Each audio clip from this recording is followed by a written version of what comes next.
Chapter 220. High City, Mo Corporation. The office door opened. Mo Jingshan had just stepped out when he heard the sound of his phone ringing. CEO Mo. Our partner in Hong Kong has been secretly making some moves. As you expected, they want to use the cooperation with Mo Corporation to be the title sponsor, and then use this opportunity to secretly communicate with other investors. Shen Mu walked out of the assistant's office with quick steps. He approached him and reported in a low voice. Mo Jingshan glanced at him and picked up his phone at the same time. He glanced at the screen and saw that it was a message from Feng Ling. The man's slender fingers slid across the screen, and a photo immediately popped up. Then, Shen Mu saw Mo Jingshan suddenly stop in front of the office door. He didn't know what he saw on his phone. Shen Mu was about to step forward to take a curious look, but before he could see clearly, Mo Jingshan's phone screen had already darkened. "What did you say earlier?" Mo Jingshan asked. His voice was neither cold nor warm, and it was impossible to tell what he was feeling. Recently, not only was CEO Mo incredibly busy, but he was also traveling all over the country. His originally cold personality had become even more unfathomable. Even Shen Mu, who was usually very close to him, had no choice but to speak more carefully. "Earlier, I said that the partner in Hong Kong is relying on the cooperation with Mo Corporation and is currently using this opportunity to attract investments from all over the world. They are all using our company's name to attract investments. You've always been dissatisfied with this partner, and you've long expected that they will be very disobedient in private. Should we take this opportunity to head to Hong Kong to intercept those investments, in case it affects Mo Corporation's reputation?" Mo Jingshan's expression was as heavy as water, and his gaze was cold and dark. "Send the vice CEO to Hong Kong. You'll go with him. You've been paying attention to this matter. Aren't you going personally now?" Shen Mu was surprised. He had thought that CEO Mo had not been staying in High City recently, and would directly head over to Hong Kong this time. Mo Jingshan turned on his phone again, glanced at the photo on the screen, and then instantly turned it off. "Book me the earliest flight to T-City." The man's ink-like deep eyes looked toward the partition outside the conference room. The direction the window was facing, 1,000 miles away, was the location of T-City.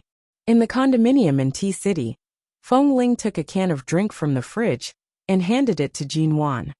"Don't even think about drinking wine. Come drink something." Jin Wan changed from squatting to hugging her knees and leaning against the window. Seeing the drink Feng Ling brought over, she smiled faintly and took it. She opened it and took a sip. Jin Wan gently squeezed the can in her hand and said in a low and clear voice, "At first, I thought you were a difficult person to approach, but now I realize that a hard block of wood like you actually has a warm side to you. I feel that you are actually quite good at taking care of people. But why do you always appear so distant and distant?" Mo Feng Ling also had a can of drink in. She sat beside Jin Wan and sat. Shi Ling Mo and took a. Feng Mo Ling Mo Jis Ling. "If you want to tell me, of course I'm willing to listen. It's a good thing that you can help me divert my attention. Otherwise, I'm afraid I won't be able to sleep tonight." Jin Wan leaned her back against the window. Although she was smiling, her eyes were clearly depressed. Feng Ling was silent for a moment. After a moment she said lightly, "I'm an orphan." Jin Wan did not reply. "When I was very young, no one cared about me. In those years, the United States did not care much about a homeless child like me. Later, I met a kind couple. Although they did not have the ability to adopt me, they sent me to a very good welfare home in Los Angeles." Feng Ling's voice was very low, as though this was the first time she was talking to someone about herself. When she analyzed her past, she was still hesitant. She spoke slowly. "The orphanage is not bad, but my personality is not very sociable. I don't like those children who cry all day or act obedient just to eat a piece of meat. So when I was 13, I sneaked out and disguised myself as a man to sneak into Xi's training base. At that time, I coincidentally saved a manager of the base, so I was able to sneak in. Later, during puberty, my body was constantly developing. Every day, I wrapped a cloth around my chest and wore loose training clothes to barely cover my body shape that was different from that of a man's. In addition, I was a very indifferent person to begin with. Other than a few of my close friends, I didn't have much contact with others. And I didn't act like a woman, so no one ever found out. So, I was always like those men, doing the same tasks and undergoing the same high-intensity training. Later, because of my outstanding training results in all aspects, I gradually gained a foothold in the training base. Hearing this, Jinwan suddenly smiled. Then, how were you discovered? You're not disguised as a man. Feng Ling's gaze faltered. After a few seconds of silence, her tone suddenly turned cold. She said coldly, 3 years ago, I was discovered in a field mission. You've hidden for so many years without being discovered. Who is it? Who is so capable? Jinwan smiled and held her chin with one hand, turning to look at Feng Ling by her side. To be honest, if Feng Ling cut her hair shorter and wore loose clothes, she would indeed look more heroic than many girls of her age. Nanheng. Feng Ling clearly did not particularly want to mention this name. Jinwan was not surprised by this answer. However, when she heard this answer, Jinwan suddenly took a deep look at Feng Ling. Last time, during Nanheng's birthday, we invited you to sit in the private room, but you refused to enter. Was it because of him? At this point, Feng Ling did not wish to continue speaking. She only glanced at Jinwan. Has your attention been diverted by me? Don't worry about whether my attention has been diverted or not. If you get stuck halfway through your story, I'm afraid I won't be able to sleep tonight. There's no continuation of the story. Not now, and not in the future. Feng Ling's expression suddenly became much more indifferent. She stood up and glanced at the time. Are you planning to stay here tonight or go back to the dormitory? It's getting late. If we don't go back soon, we'll have to go to bed. Jinwan also glanced at the time. She turned to look out the window. There were tens of thousands of lights, but this condominium was strangely quiet. Let's go back to the dormitory. Jinwan stood up and used her hand to knock against her slightly numb legs. She did not speak anymore and directly walked out. Seeing that Jinwan had left so decisively, it was clear that she did not plan to stay any longer in this condominium. It seemed like no matter what story she told, it would not be able to soothe her mood. Chapter 221. Jinwan rushed back to the dormitory before bedtime. Right now she could not stay idle. Her mood would be stifled. So the moment she returned, she rushed to take a shower. After showering, she came out to change her clothes. All of a sudden, she saw Bai Wei bring over the gown she had previously gifted her and place it by the cabinet. What is it? Jinwan turned to look at her. I've placed it on your bed several times before, but you've always taken it back. Bai Wei said, this gown is too expensive. I still can't accept it. It's enough for you to dampen Ling Feifei's spirit that time. In any case, she hasn't had much of a temper after being suppressed by you recently. This gown should still be returned to you. It's not that I'm trying to dampen anyone's spirit, but this gown really suits your temperament. Jinwan turned around, picking up her own clothes and handing the box of gown back to her. There's no need to return it to me. In the future, I might be able to cooperate with your company in other areas. This can be considered a revolutionary relationship that we've cultivated in T University. There's no need to treat me like an outsider. Hearing these words, Bai Wei could not help but glance at Jinwan. I don't know much about Haicheng. I only know that the Ji family is one of the 4 largest families in Haicheng, right? Jinwan smiled mildly. You can say that. In recent years, our family's business hasn't been doing so well. I don't think we can be ranked among the 4 largest families. You're really modest. That's the truth. Furthermore, none of the students that Professor Lin accepted this time are ordinary. Everyone carries the future hopes of their respective companies. There's nothing to compare. Just focus on getting through the next 3 months. That's true. In the future, we'll see each other frequently in the business world. It's better to keep a low profile. The two chatted as they returned to the dormitory. When they entered, Ling Feifei was wearing a facial mask and doing yoga exercises in the dormitory. Of the 4 people in the dormitory, Ling Feifei was definitely the best when it came to skincare and maintenance. Bai Wei was second. Bai Wei was already 25 years old. It was necessary for her to take care of her skin daily, but she was not as exaggerated as Ling Feifei. On the other hand, Jin Wan and Feng Ling were the type who, after washing their faces, would sometimes forget to apply toner on their skin and lie down to sleep. However, Jin Wan's skin was too good. Even though she was usually so casual, her skin was still better than Ling Feifei's, who applied tens of thousands of skincare products every day. Even Feng Ling, who lived a rough life, had whiter skin than Ling Feifei. Seeing that Jin Wan and Bai Wei had entered together, Ling Feifei turned to glance at them while pressing down on her thighs. Gifting a gown worth 1,000,000 yuan is really different. You even want to take a shower together. Bai Wei glanced at her. Are you unhappy because someone took your love away from you? Back in that store, when you were facing the bosses of those shopping malls, where did your toughness go? Why didn't I just swipe my card to buy it? Now he felt unhappy just thinking about it. So he came to find trouble again? Can't you just stop for a day? Ling Feifei abruptly turned to glare at her. Before she could speak, Jin Wan calmly asked, that day, when you tried on the other gown, did you tear the zipper of that gown? Ling Feifei's expression faltered. She immediately shifted her gaze away awkwardly and did not look at them. She angrily sat down by the bed and removed her mask. That gown wasn't cheap, right? Bai Wei coldly smiled as she glanced at Ling Feifei. Ling Feifei abruptly glared at Bai Wei. Why do you care if it was cheap or not? In any case, that branded store has already been removed from the shopping malls. They don't have the right to continue selling there. So what if it's damaged? In any case, they don't dare to ask me for money. Their brand's legal department won't be able to pin the blame on me. Besides, it was so chaotic back then. Who can be sure if it was me who damaged it? Or if it was those unlucky employees who helped me put on the gown? Even if you want to testify, it's useless. It's been so many days, but they still haven't come knocking. Who told you it's just words? Feng Ling, who was about to fall asleep on the bed, suddenly spoke up. Ling Feifei's expression faltered. She turned to see Feng Ling waving the phone screen in her direction. The recording function, which had lasted for a full 2 minutes, had been stopped.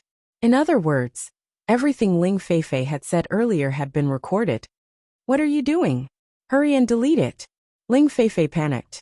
She stood up and rushed over to snatch her phone away. It was not that she could not afford it, but she did not want to embarrass herself. She had already embarrassed herself in front of Jin Wan for the past few days. If she were to really be called back to the shopping malls for compensation, where would her face go?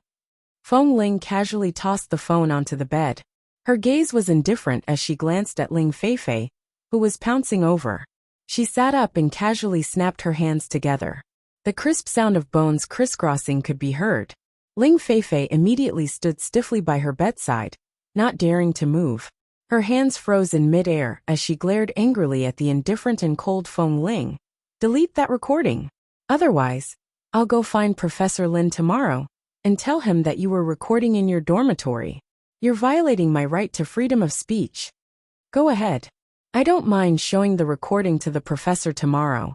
Feng Ling no longer looked at her. She casually stretched out a leg on the bed, causing Ling Feifei to take a small step back in fright. Seeing that Feng Ling was about to lie down and sleep, Ling Feifei glared at the phone she had already tossed under the pillow. She was so angry that her teeth were itching. Jin Wan returned to the bedside and picked up the phone. Feng Ling, remember to send me a copy of the recording just in case.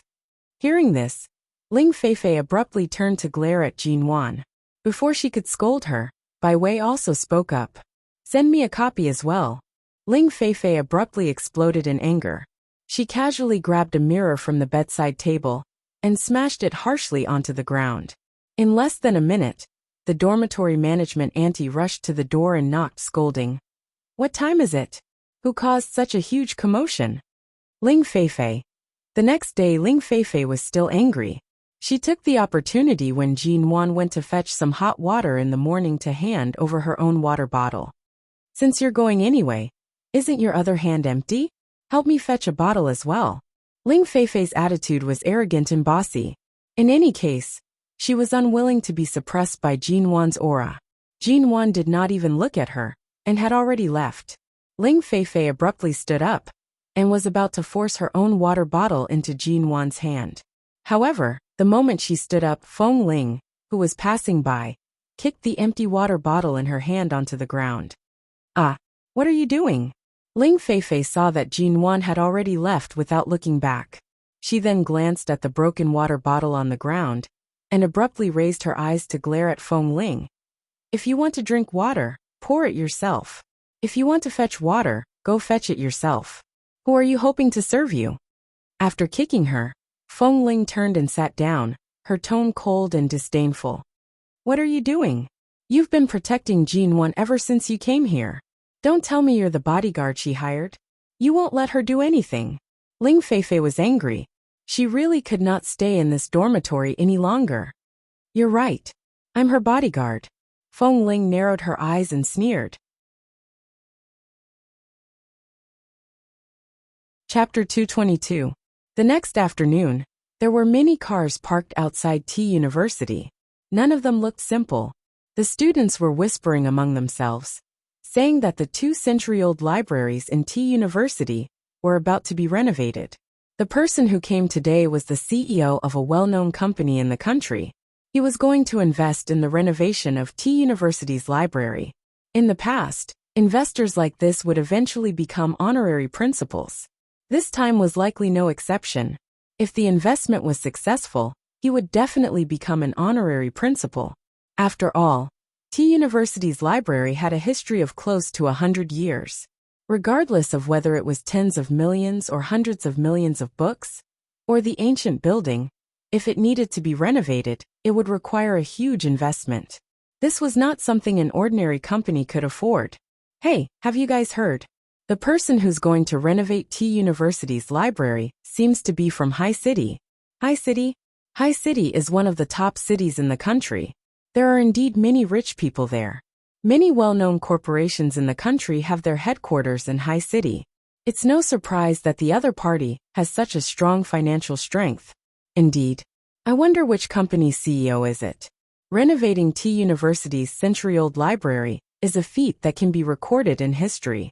Furthermore, it's free of charge. I'm really curious who's so generous. Although they're generous, it's not that simple to say that they're doing it for free. T University is definitely one of the top universities in the country. Due to the huge amount of work required, the century-old library has never been renovated. Now that it's being renovated, it will definitely be widely publicized in the country, regardless of which company the other party is from. In the future, T University and the various universities in the country, including the education industry, will definitely be implicated. The benefits this will bring are all unimaginable. That's right. How can we easily guess the thoughts of those who stand at the top? Today, such soft discussions could be heard everywhere in T University, especially among the business and corporate management students. The discussions were even more heated. In the afternoon, Jin Wan was in a rush to read through Professor Lin's test questions and did not eat anything. In the afternoon, during the break, she went to the cafeteria to buy some food. Along the way, she overheard the group's discussion. When she heard that the investor was from High City, she subconsciously glanced out of the cafeteria's window toward T University. She couldn't see the cars parked outside from this distance, so she just glanced at them and walked out with the food she had just bought. Haicheng was indeed the most prosperous city in the country, and it was also a gathering place for talented people.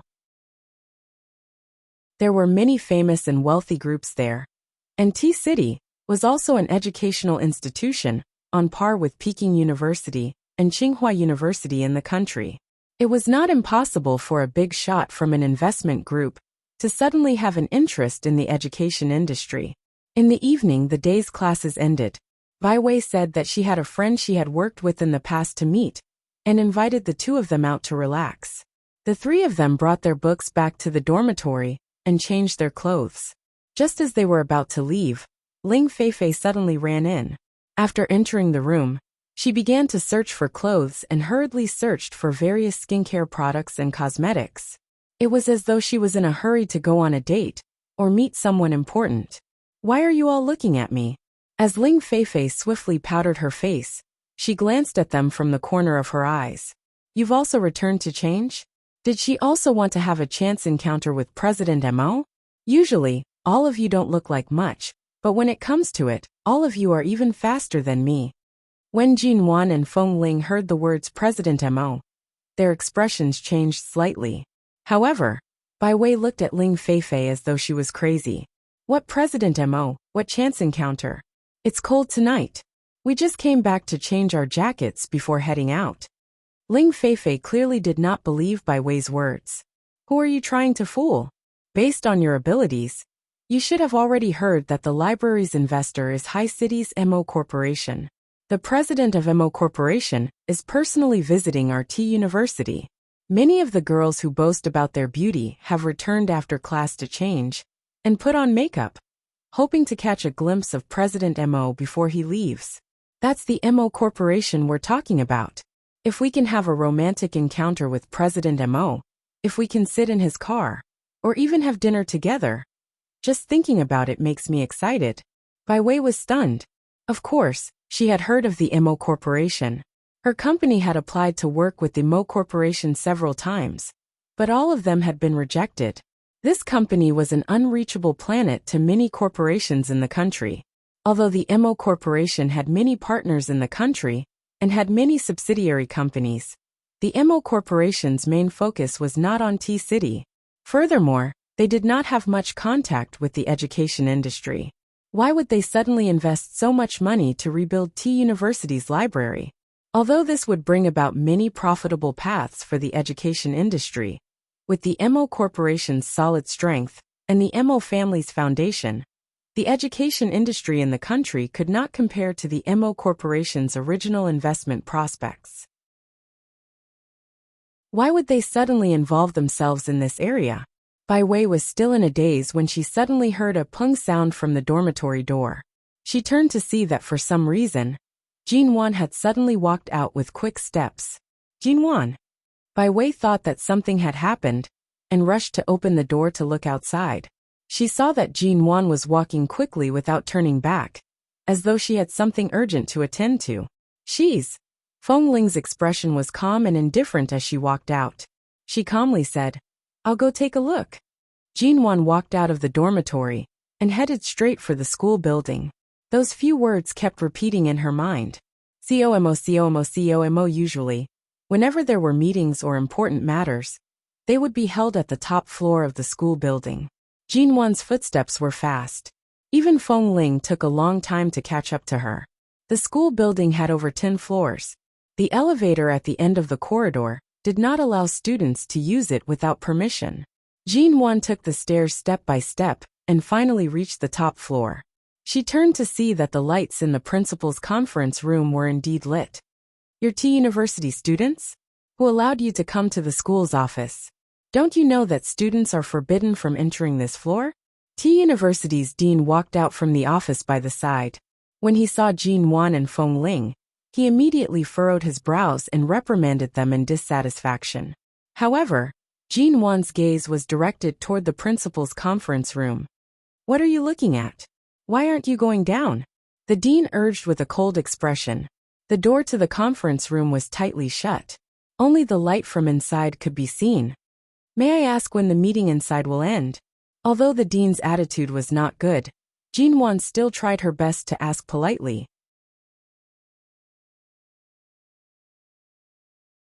Chapter 223. Coincidentally, at this moment, Professor Lin came out of the conference room. The moment he saw Jinwan, he was surprised.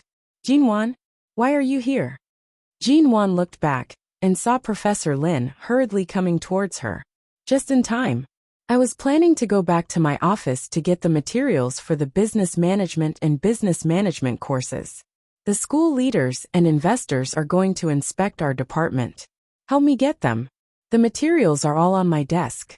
Go through them carefully and send them directly to the conference room after you get them. Professor Lin was very confident in Jinwan. After instructing her, he rushed back to the conference room. Jinwan only hesitated for a second before turning to head down the stairs. Feng Ling was a temporary transfer student, and her mind was not focused on business management. She did not know much about the materials Professor Lin needed. Jinwan searched the office alone for about 10 minutes. After arranging all the materials Professor Lin needed, she placed them into a folder and brought them to the top floor of the school building. Seeing that she had really brought them over, and that Professor Lin had personally instructed Jinwan to bring the materials in, the dean did not stop her. He stepped forward to open the conference room door. Before Jinwan entered, he warned, "Don't speak carelessly in there. It's rare for the school leaders to gather together, as well as the library's investors. Remember, don't speak carelessly." "Jinwan, I understand. Thank you." After entering, the voices of the school leaders could be heard in the conference room. The moment Jinwan entered, she saw the man seated at the head of the conference table. Today, the man was not wearing a suit. He wore a simple shirt and black pants.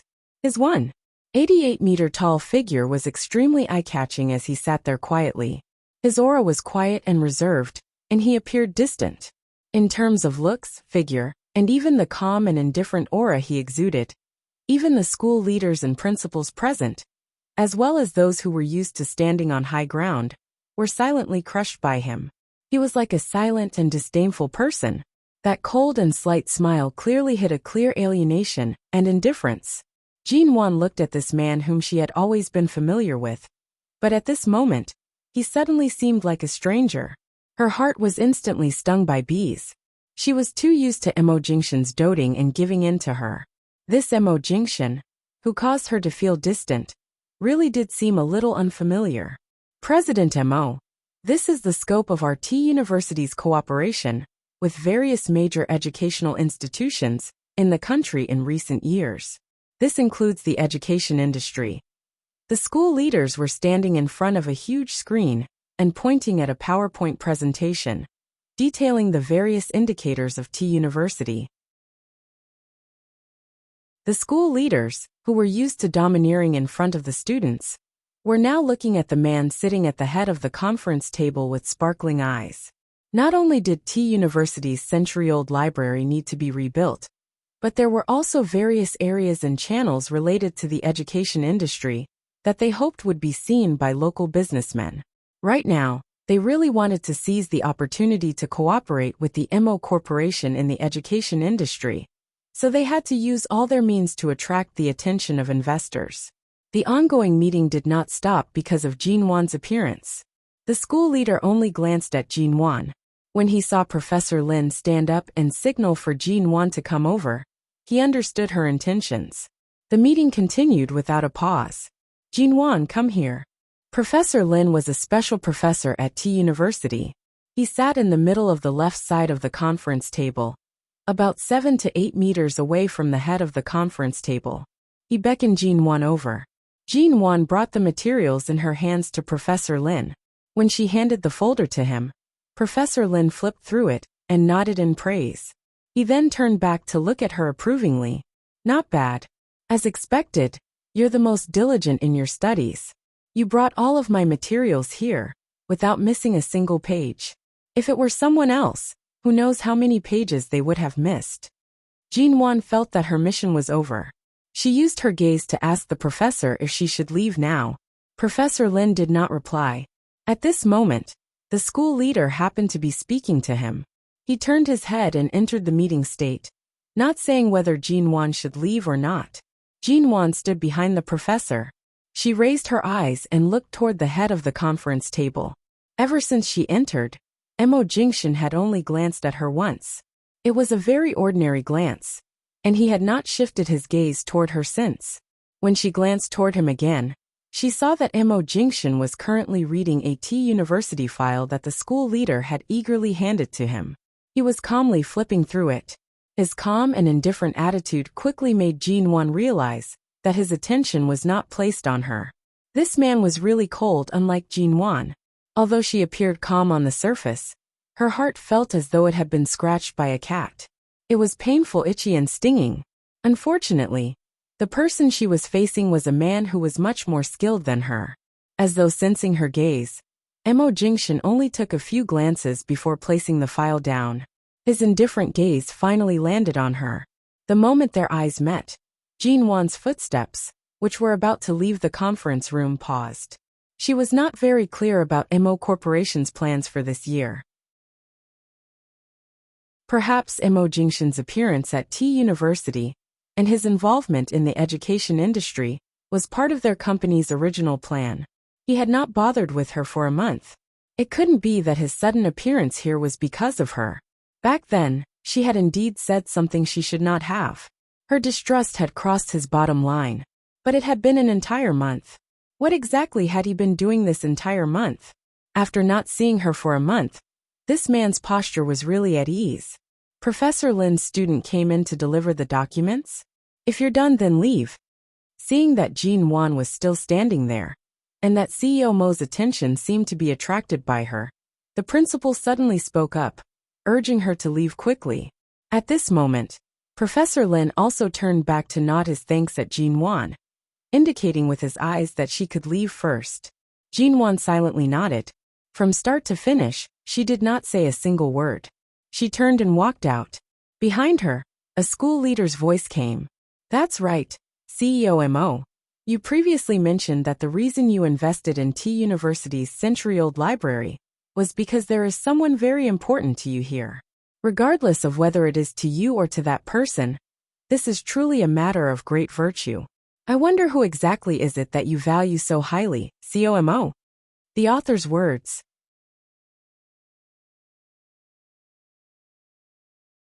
Chapter 224. The moment Jean Wan arrived at the conference room, her expression froze. That day, she should not have been so conflicted over the matter. She should not have doubted and distrusted him.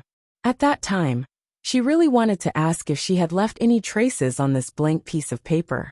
Right now, could this be considered a form of indirect response? Was she very important? At the same time, Jean Wan felt a familiar gaze from behind her. She stood in the same spot. She knew that this was the principal's conference room, and that there were many school leaders present. She calmed herself down and quickly walked out. Feng Ling had been waiting for her outside. When she saw Jean Wan come out, she immediately approached her. She used her gaze to ask if the person inside was Mr. Mo. Jean Wan only nodded her head and went downstairs. The sky had already darkened. T-City's lanterns had just been lit, and the streetlights on T University's campus were somewhat far away. Jean Wan said that she wanted to be alone for a while. Feng Ling found a spot far away where she would not disturb her. She watched as Jean Wan paced back and forth on the field behind the campus. It was unknown what she was thinking about. About an hour later, the sky was getting darker and darker. Only the top floor of the teaching building was lit. Jean Wan suddenly noticed that the lights in the conference room on the top floor had been turned off. She abruptly walked in through the back door. She saw that several school leaders had just come down, and that Professor Lin was behind her. She approached to ask, "Professor, has the meeting ended? It's already past 8. You haven't returned to the dormitory yet?" Professor Lin looked at her in shock. "The wind is very strong tonight. Go back and rest early. Don't catch a cold. Has everyone gone downstairs?" Jean Wan did not see Mo Jingshan's figure. "The investor has left. The school leaders and I extended the meeting by several minutes. Right now the conference room is empty. Why? Who are you looking for?" Professor Lin sized her up. "Your father and I are old acquaintances, but I've been too busy these past few years. I don't know much about your G family's matters. CEO Mo is also from High City. Could it be that you guys... He has already left?" Jean Wan furrowed her brows. She did not deny Professor Lin's guess. Her words could be considered as a silent admission. Professor Lin immediately glanced at her again. He recalled that Mo Jingshan had specifically asked to look at T University's business management major. It seemed like it was not a coincidence. So it was because of Jean Wan. Professor Lin smiled. "He just left not long ago. If you want to chase after him now, he probably just left the school gate. There's a traffic jam outside the school gate now, so his car shouldn't have left yet." After saying that, Professor Lin left without going overboard. He had no right to ask about the matters of young people, but because of Jean Wan's existence, T University was able to attract such a large investor. This was truly a great contribution from Jean Wan to T University and the library. Jean Wan's reaction was to hesitate for 2 or 3 seconds before she suddenly turned and walked out. She ran all the way to the school gates and saw the cars parked outside. However, she did not know which one was Mo Jingshan's. He didn't drive his ghost to T-City. There was a subsidiary company of the Mo Corporation in T-City. He didn't know which company car or his spare car was. He had seen him drive a black off-road vehicle before. But that black off-road vehicle wasn't here. Jean Wan looked at the parking lot outside the school and finally could not help picking up her cell phone to call Mo Jingshan. The call went through, but after a long time, no one picked up. In the end, the call was automatically hung up.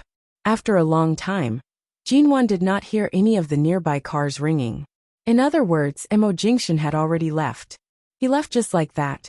Jean Wan did not give up and called again, but no one picked up.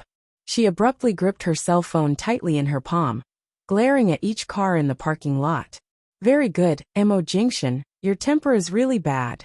Jean Wan turned and walked back. Feng Ling saw that Jean Wan did not seem to be able to find Mr. Mo, and walked over from a distance. However, she saw Jean Wan's unhappy expression. Gee, Feng Ling saw that there were no other students around and softly said, Mrs. Mo, are you sure the person who came today is Mr. Mo? Where is he? I don't know.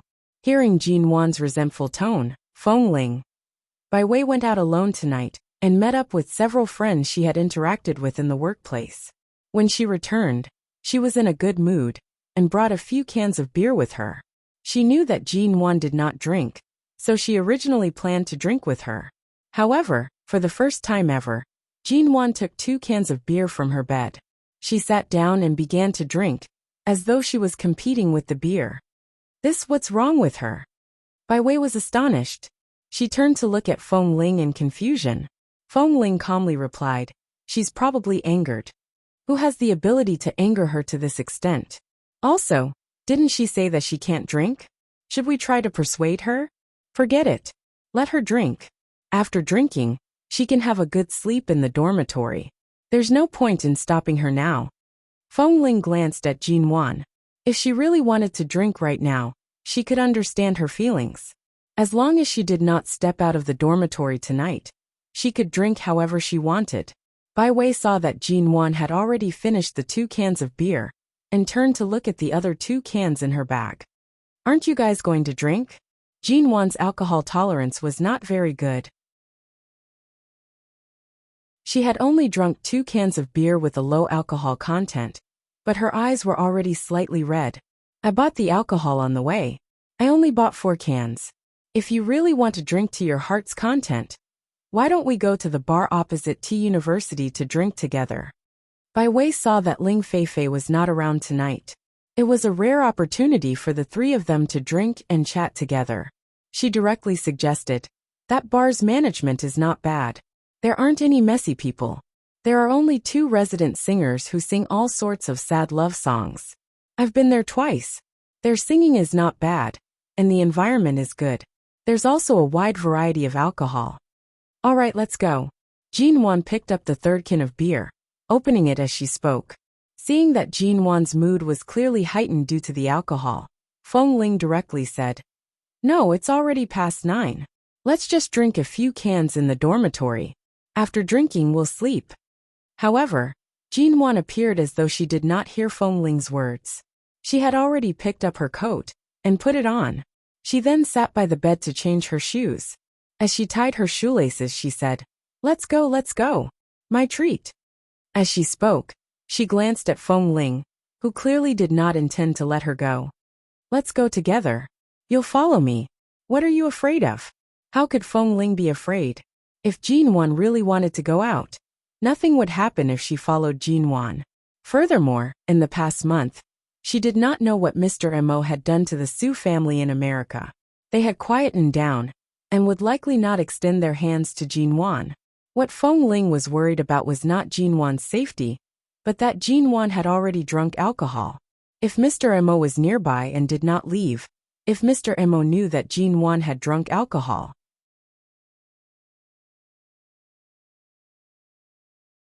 Chapter 225. If you're in a bad mood, go out and relax. It's the same even if you don't drink. It's just relaxing. Bai Wei saw that the 2 of them were in a deadlock and decided to smooth things over. You're a woman. No matter what you do, you have to be able to face yourself. Don't take things too hard. It's good to go out and take a walk. It's much better than holding it all in.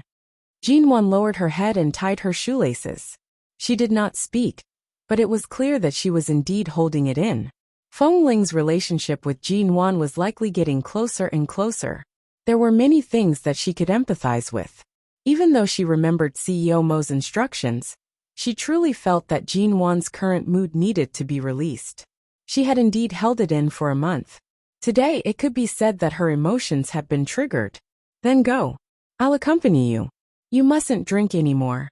You've already drunk 3 cans. Feng Ling sighed slightly. However, the result was that Feng Ling had underestimated the waiters in a place like Leisure Bar. Even though Bai Wei and Jinwan had originally only ordered a fruit plate and a bottle of fruit wine with a low alcohol content, they could not resist the recommendations of these people.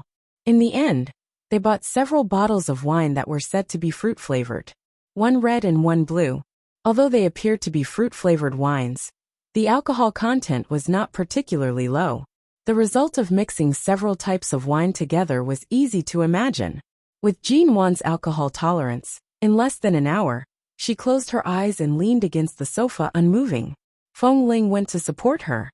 Bai Wei sat by the side and sighed. No wonder Jinwan said that there was someone at home who did not allow her to drink. As expected, her alcohol tolerance is too poor. Alcohol tolerance can be considered one of her weaknesses. Tomorrow, when she wakes up, don't laugh at her. Otherwise, based on her recent mood, it's very easy for her heart to shatter into pieces. Feng Ling saw Jinwan's drunken appearance and half teased and half helplessly helped her up. Bai Wei also had a teasing smile. Is this a relationship problem? I've seen it many times. Women who are usually so impressive in the workplace, once they encounter a relationship problem, they all become like this. I can understand. I definitely won't laugh at her. Feng Ling did not continue speaking with her. She supported Jinwan and turned to walk out. Jinwan was really drunk, and it was the first time she was drunk to this extent. She was like a puddle of mud and had to be supported by Feng Ling to steady herself. This bar was located in the basement. They needed to take the elevator to reach it. She had just helped Jinwan to the elevator when Jinwan clutched her chest and leaned her head against Feng Ling's shoulder. Her expression was distressed as she said, I've never seen a man with such a temper. Feng Ling. If he doesn't want to care about me anymore, then don't come to T-City. Feng Ling. He still ignores me after coming to T-City. I've already called him, but he won't pick up. He wasn't going to take it. He must have been sitting in one of the cars. Feng Ling. Why don't we have a quarrel if you dare? You're giving me the cold shoulder. Do you really think that just because I always feel that I'm in the wrong, I'll soften my temper and cling to you? Did he think he was the Buddha? Did he think that I, Jinwan, was a monkey in his palm that would never be able to escape, and that everything was under his control? Let me tell you, I jumped out in my previous life. Feng Ling. Right now, Feng Ling could not be bothered with Jinwan's incoherent drunken words. She could only silently watch the elevator doors that had been open for half a minute. Her scalp turned numb as she stared at the tall and broad man inside. Jinwan realized that the elevator doors had opened, but Feng Ling had yet to pull her in. She narrowed her eyes and absent-mindedly saw a man standing inside. She narrowed her eyes and moved closer to take a look. Feng Ling subconsciously rushed to help her in. Jinwan still staggered and almost fell into the elevator. Feng Ling rushed to hold her back. Mrs. Mo. However, as Jinwan was being supported, she raised her eyes to look at the man in the elevator.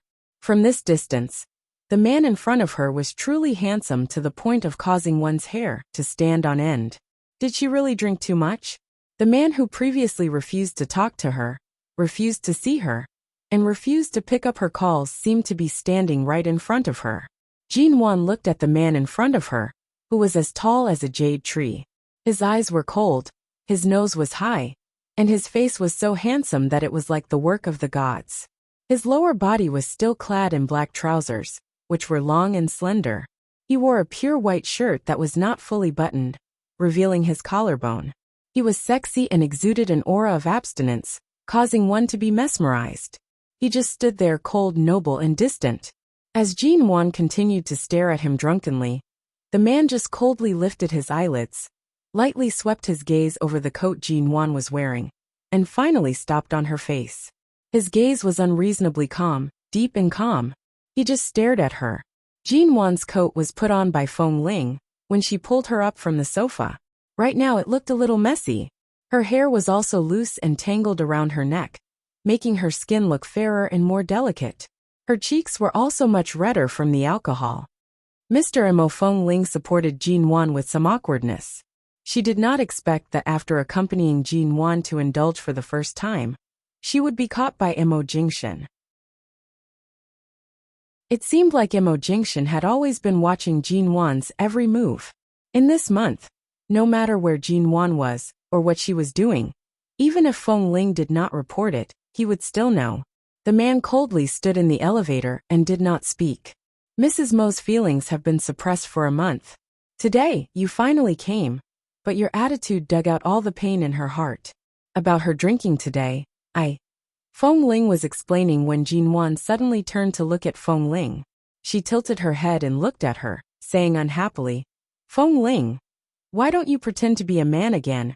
After I jump out of Mo Jingshan's palm, how about marrying you?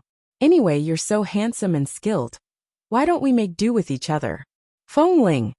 In an instant, Jin Wan was directly thrown into the arms of the man in the elevator by Feng Ling.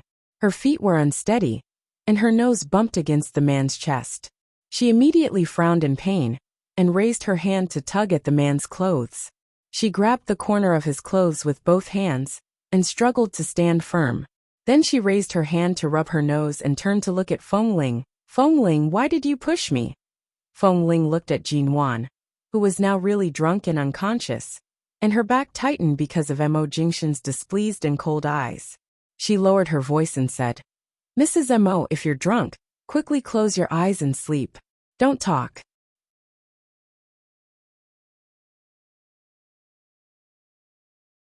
Chapter 226. As Jin Wan spoke, she reached behind her muttering, "I can't stand properly right now.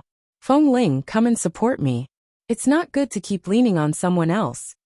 Jin Wan was so drunk that she could not be stopped.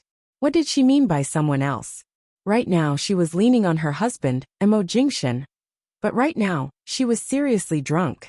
Her alcohol tolerance was poor to begin with, and she drank so much tonight. Jin Wan had most likely never drunk so much in her entire life. Feng Ling?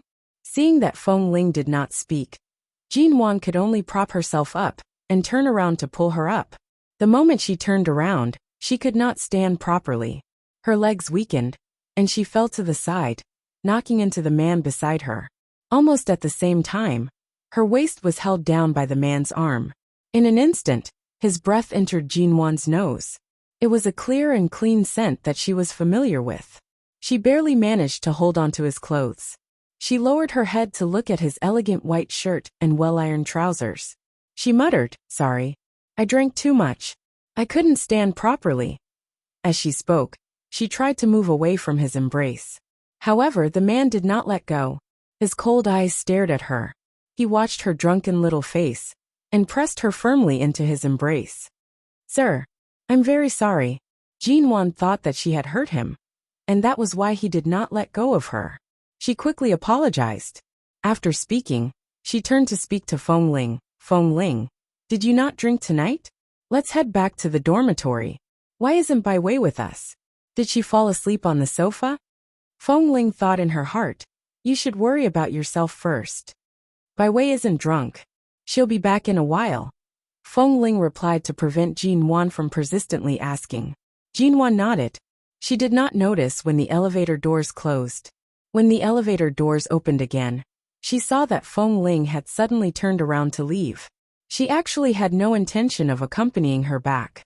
"Hey, where are you going?" Before Jin Wan could follow him out, she lost her balance and was pulled back by the man behind her. The moment she bumped into his embrace, Jin Wan turned back with a confused expression. She subconsciously smiled at him. "Thank you." As she spoke, she was about to push him away. She had to catch up with Feng Ling recently. Feng Ling had been inseparable from her. Something must have happened for her to suddenly leave alone in the middle of the night. She felt that she had to follow up to take a look. However, after struggling for a long time, she could not escape from his embrace. Jean Wan was about to speak when she abruptly heard the man's calm voice ring by her ears. "Stand firm." Jean Wan was startled and turned to look at him. However, before she could see clearly, the man brought her out of the elevator. Jean Wan was slightly dazed. She wanted to struggle but could not.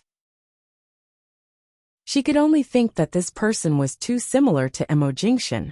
The night breeze outside the bar was slightly chilly. Jean Wan was brought into the car by the man.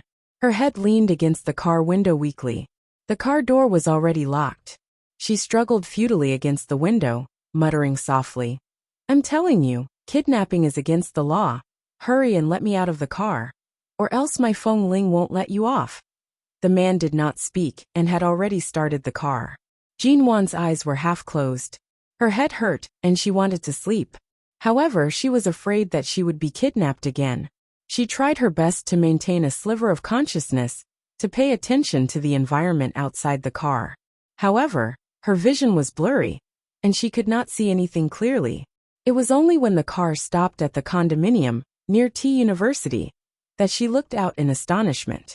Right now, even the human traffickers knew so much about her. He even knew where the condominium she rarely stayed in was. "I want to return to the dormitory. I don't want to return here." Jean Wan furrowed her brows. Her hand slammed hard against the car window. "I don't want to return here. I don't want to." However, the car door had already opened. The man unbuckled her seatbelt and lowered his eyes to look at her. His voice was low and cold. "If you don't want to return here, where do you want to go? In any case, I'm not going back here." The moment Jean Wan thought back to the luggage she saw when she returned that day, her heart was filled with anger. "You want me to bring you back to the dormitory? I'll go back to the dormitory myself. It's not up to you. Get out." Jean Wan was about to say no when the man had already gotten out of the car and walked around the car. He opened the door and carried her out. Jean Wan raised her hand to push him away, but it was as though the man completely knew what she was going to do next. No matter if she suddenly raised her arm or leg, he was able to accurately avoid them. At the same time, he pressed her down and locked her firmly in his embrace. Jean Wan raised her eyes to glare at him. The wind outside the car was slightly chilly. For a second, her mind was clear. Suddenly, she saw the man's face clearly. Because she was in his embrace, she could smell the man's cool and stern scent. She stopped moving. Was it a dream? Or a hallucination? Didn't he refuse to pick up her calls? But right now, how could Jean Wan care about that? The moment she saw the man clearly, she raised her hand to push him away. "Go away." The man lowered his head, one hand supporting the back of her head to prevent her from falling back. His other hand threaded through her hair. His voice was soft and gentle, but also like an unhappy warning. "Behave yourself." Jean Wan pretended not to hear him and pushed him again. In the end, he suddenly carried her horizontally. Her entire body was lifted up by his waist. The moment her feet were in the air, she instinctively cried out. Her two hands clung tightly to his neck. Then she heard the man's low chuckle. However, this chuckle did not sound happy or angry. It was as though he was always aware of her trump card. Without much effort, he easily subdued her, who was as drunk as mud, and even forced her to cling to his body. "You'd rather squat by the window like a wronged cat than make a call to say that you miss me. Mrs. Mo, you're really stubborn." The man's deep, calm, and dark eyes watched her. He said coldly with a forced smile. "In the afternoon, you stood in the school's conference room and peeked at me. While I was visiting the subsidiary company, you were able to drink yourself into this state. You're really taking advantage of the fact that I can't hit or scold you. Even when I was angry, I couldn't bear to leave you hanging. You've got me, haven't you?" Jean Wan's hands were wrapped around his neck. Subconsciously, she was afraid of falling. Hearing his words, she immediately glared at him. She did not care if he was hallucinating or real. She said angrily, "Who says I'm wronged? I eat well and sleep well in T University. I don't feel wronged at all." The night was cold and windy. Mo Jingshan did not say anything more to the stubborn, drunken little woman in his arms. He directly carried her into the condo. Chapter 227. Was this the real Mo Jingshan or something else? This dream was a little too realistic. She stood up out of habit, swaying as she stood by the sofa. She raised her head to look at the man, who was a head taller than her. Was it a dream? As she spoke, she reached out to pinch the man's face. Mo Jingshan did not dodge. However, just as her hand was about to touch his face, he caught it with one hand and pulled it down. He held it in his hand and used his strength to support her, preventing her from falling back. And it's a dream. The man's voice was low and cold. She could not hear his emotions. Jin Wan stood in front of him, widening her drunken eyes as she tried her best to look at him. After staring for a long time, she suddenly smiled. Forget it. Who cared if it was a dream or an illusion? In any case, it wasn't the real Mo Jingshan. She could scold him however she wanted. It was just an illusion. He definitely wouldn't mind. Mo Jingshan. Jin Wan's temper immediately flared up. She planned to show off her might to the illusion in front of her, and vent out the anger she had accumulated over the past month.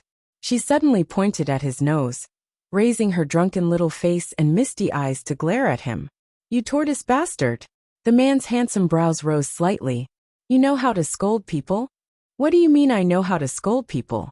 In the past, when this old lady quarreled with others and scolded them, you didn't see it. Why do all the rich young ladies in Haiqing hate me so much? Isn't it because back then, they all came to provoke me and ended up being scolded until their eyes turned red? It's not like you don't know what kind of personality I had in the past. Jin Wan abruptly stood on her tiptoes, raising her hand to tug on his collar. She pursed her lips and began her long journey of venting her frustrations. For you, I nearly pulled out all the thorns on my body. For our marriage, I worked hard to do everything. I've never doubted you. The night before, I was frightened in the underground bar. My panic turned to despair. It was all because of that person I didn't know. The night after, I found out that it was all because of your ex-fiancé. Was I supposed to smile and say it's fine? That I didn't mind? Do you think I have no conscience? Let me tell you, if I, Jin Wan, did not have a conscience, I would never stick to you like this in this lifetime. So what if it's a divorce? I can go far away, but I've staked everything I have on you, Mo Jingshan. I've given you everything. My everything. My everything. You are indeed unconditionally good to me. But apart from that, you are an abyss that I can't even touch. I don't even know how far away I am from your heart. The wound on Jin Wan's forehead had long healed. Her forehead, which was covered by her bangs, was smooth and clean. It was impossible to tell what she had experienced in the underground bar a month ago. The man's hand brushed aside her slightly sweaty bangs. She suddenly turned her head and bit down on his finger. As she bit down, she thought that it was a dream anyway. It didn't hurt, and neither did he. She had vented all her anger. She had scolded him, and tomorrow, she would be a good man again. He didn't struggle free. Instead, he reached out an arm to steady her body and let her bite him. The taste of blood overflowed from her mouth. Jin Wan finally stopped. She suddenly muttered softly, as though she was muttering to herself. I should have changed my life from the very beginning. I must have lost my mind. Otherwise, why would I willingly submit to the siege you drew and be blocked by a man like you who is addicted to poppies? I'm wrong because I can't control my heart calmly. I'm wrong because I care too much about you, right? You. The back of Jin Wan's head was held. The man's lips pressed down, blocking her lips. Jin Wan was stunned. Just as she was about to step back, the hand on the back of her head firmly restrained her. The force that restrained her was not gentle. Although it could not be said to be rough, it was much stronger than usual. She was really too drunk. After struggling for a while, she felt tired. The pain and numbness on her lips did not allow her to react. How could there be such a clear sensation in a dream? After that, she fell asleep in a daze. She didn't even know how she fell asleep. Jin Wan did not sleep well. In less than half an hour, she had a bunch of messy nightmares. She frowned and suddenly opened her eyes in shock. The glaring light in the room made her close her eyes again. However, just a glance was enough for her to clearly see the man's handsome face. She realized that she seemed to be lying on the sofa. Mo Jingshan was still there in her dream. "You're awake? Do you have a headache?" The man's voice fell by her ear. Hearing this voice, which was frighteningly real, Jin Wan's eyelashes trembled. She opened her misty eyes again and looked at the man's face in a trance. She reached out to touch his face to see if the illusion would suddenly disappear. When she reached out, the man's palm suddenly held her waist.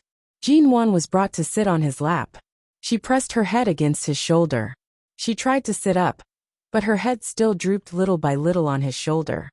"Mo Jingshan," she said softly. "In the future, let's not quarrel, all right?" Jin Wan buried her face in his neck. Her voice was low and soft. The man's hand paused on the top of her head. After a moment, he looked at her mildly. "Are you sober or still drunk? Can you recognize if I'm an illusion, or if I'm your husband?" Jin Wan buried her face deeper into his neck. "I don't know." Mo Jingshan narrowed his eyes and looked at her unkindly. He raised his hand to encircle the little woman, who had vented her anger with the help of the alcohol. He said indifferently, "Then let's talk when you're sober." "I don't talk to drunkards." "Jin Wan." She abruptly tried to leave his lap, but the man held her down and did not let her move. "You're so drunk, yet you still have the strength to struggle. It seems like the 1 month I gave you wasn't enough time to calm down. Earlier, you said you wouldn't quarrel, but now you're keeping a distance with me with a dark face? Let go of me. I want to go down. Reason." "You." Jin Wan raised her half-drunk and half-sober eyes. Her slightly disheveled hair stuck to her cheeks. Her earlier resentful expression was now tinged with awkwardness.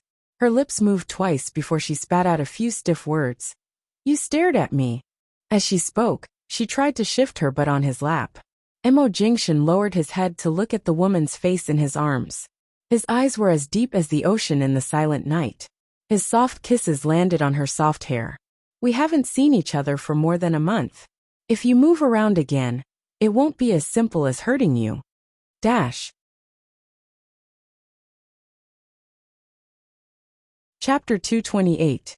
Now that he had said this, if she continued to move on his lap, she would be an idiot. Seeing that she had become obedient, Mo Jingshan rubbed her hair, as though he was in a good mood. "You've already vented your anger. You've also said that you won't fight anymore. Now does that hedgehog heart of yours that has its thorns removed feel better?" Jin Wan did not speak.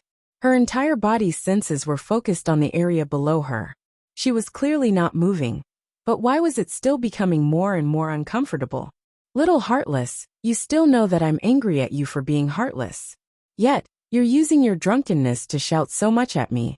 Do you think this is a competition of loudness? Does louder mean you're right?" And the man's slender fingers weaved through her hair and finally landed on her shoulders. His hand gripped the back of her neck, forcing her to raise her head to look at his face. Although his voice was slightly lowered, as though he was coaxing her, his indifferent gaze made her realize that if she was not drunk and not clear-headed enough, he would most likely have pressed her down on the bed to reason with her. However, right now, Jin Wan could not tell what reason he wanted to reason with her. Her head was dizzy. Aside from the man's face being particularly clear, she really could not differentiate between north, south, east, and west. However, seeing that she was currently so drunk, he did not plan on bickering with her anymore. If he got drunk, he would be able to avoid facing the storm of all kinds of persuasive words and instigation. It seemed like drinking wasn't a bad thing. When Jin Wan woke up, the sky outside the window was already bright. Hangovers were truly too torturous. Yet there were so many people who liked to stay drunk all night. Every time she woke up drunk, her head would hurt like hell. She sat up and lifted the blankets to discover that she was sleeping on the bed in the condo's bedroom. Of the 2 pillows on the bed, only her side had traces of being slept on, and only her side of the blankets had been lifted. Last night, Jin Wan's memories were slightly blurry. She could only vaguely remember some vague impressions. She raised her hand to rub her head, and then grabbed her hair. She tried hard to recall, but could not figure out if it was a hallucination or reality. She got off the bed and opened the closet to change. She then walked out of the bedroom to look at the empty living room. Looking at the sky outside the window, it should be at least 7 o'clock. If it was just a hallucination, how on earth did she return to the apartment last night? Feng Ling knew that she didn't want to come back to live, so she couldn't take the initiative to send her here. However, if it wasn't an illusion, she would still be the only one in the apartment. The silence made her wonder if she had accidentally entered an isolated world. There was no sound at all. Jinwan was slightly hungry. She went to the kitchen to open the refrigerator and saw that it was still filled with the food that the auntie had sent over 2 days ago. She was not interested in the fruits and food inside.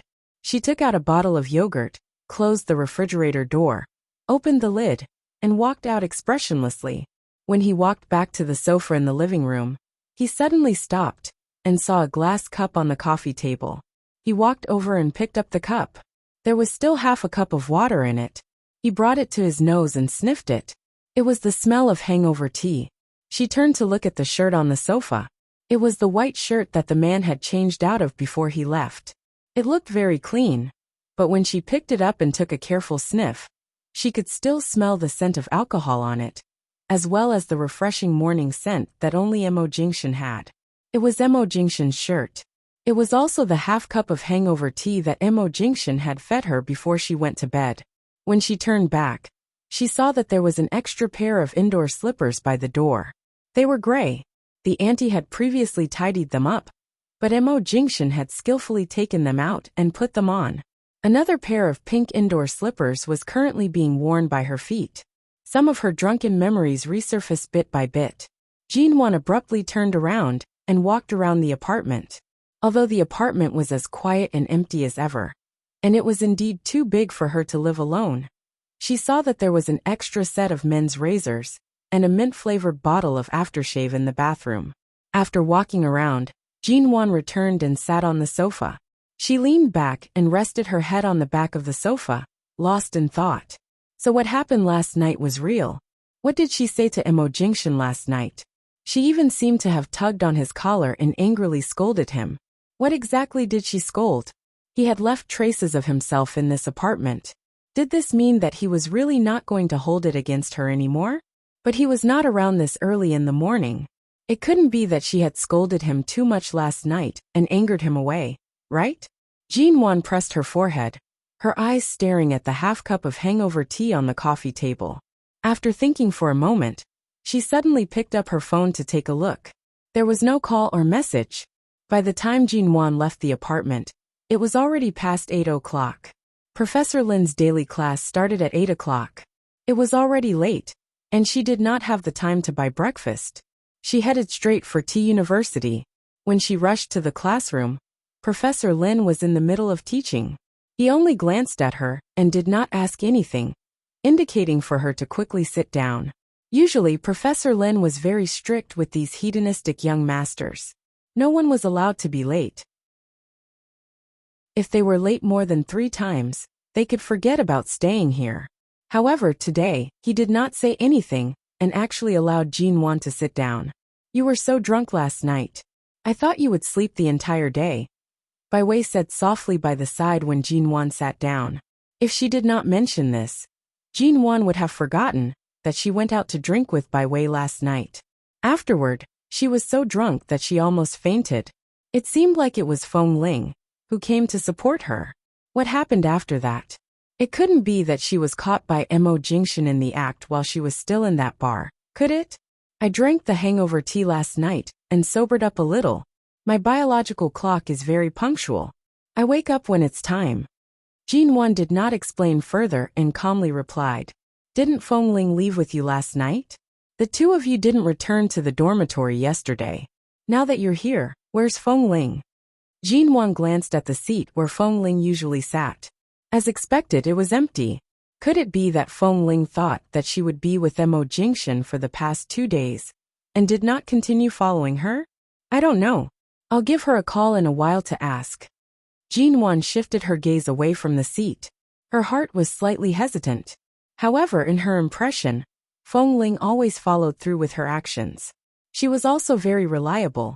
Even if she thought that she would be at Mo Jingshan's place, and did not come to class, she would at least give Jinwan a call or send her a message.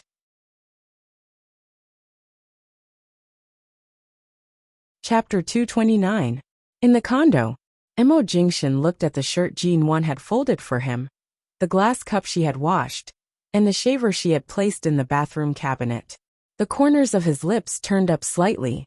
Last night, Jinwan was still drunk, acting as though she had been holding it in for a month. Today, she obediently tidied up the traces he had left behind. This little woman was really becoming more and more duplicitous. Mo Jingshan tugged open the top few buttons of his shirt, glanced at the sky outside the window, and chuckled softly. At this moment his phone received a message. He glanced at it. Nanheng. In T-City. Mo Jingshan replied with one word. In. Nanheng. In that condo or somewhere else? Mo Jingshan casually replied.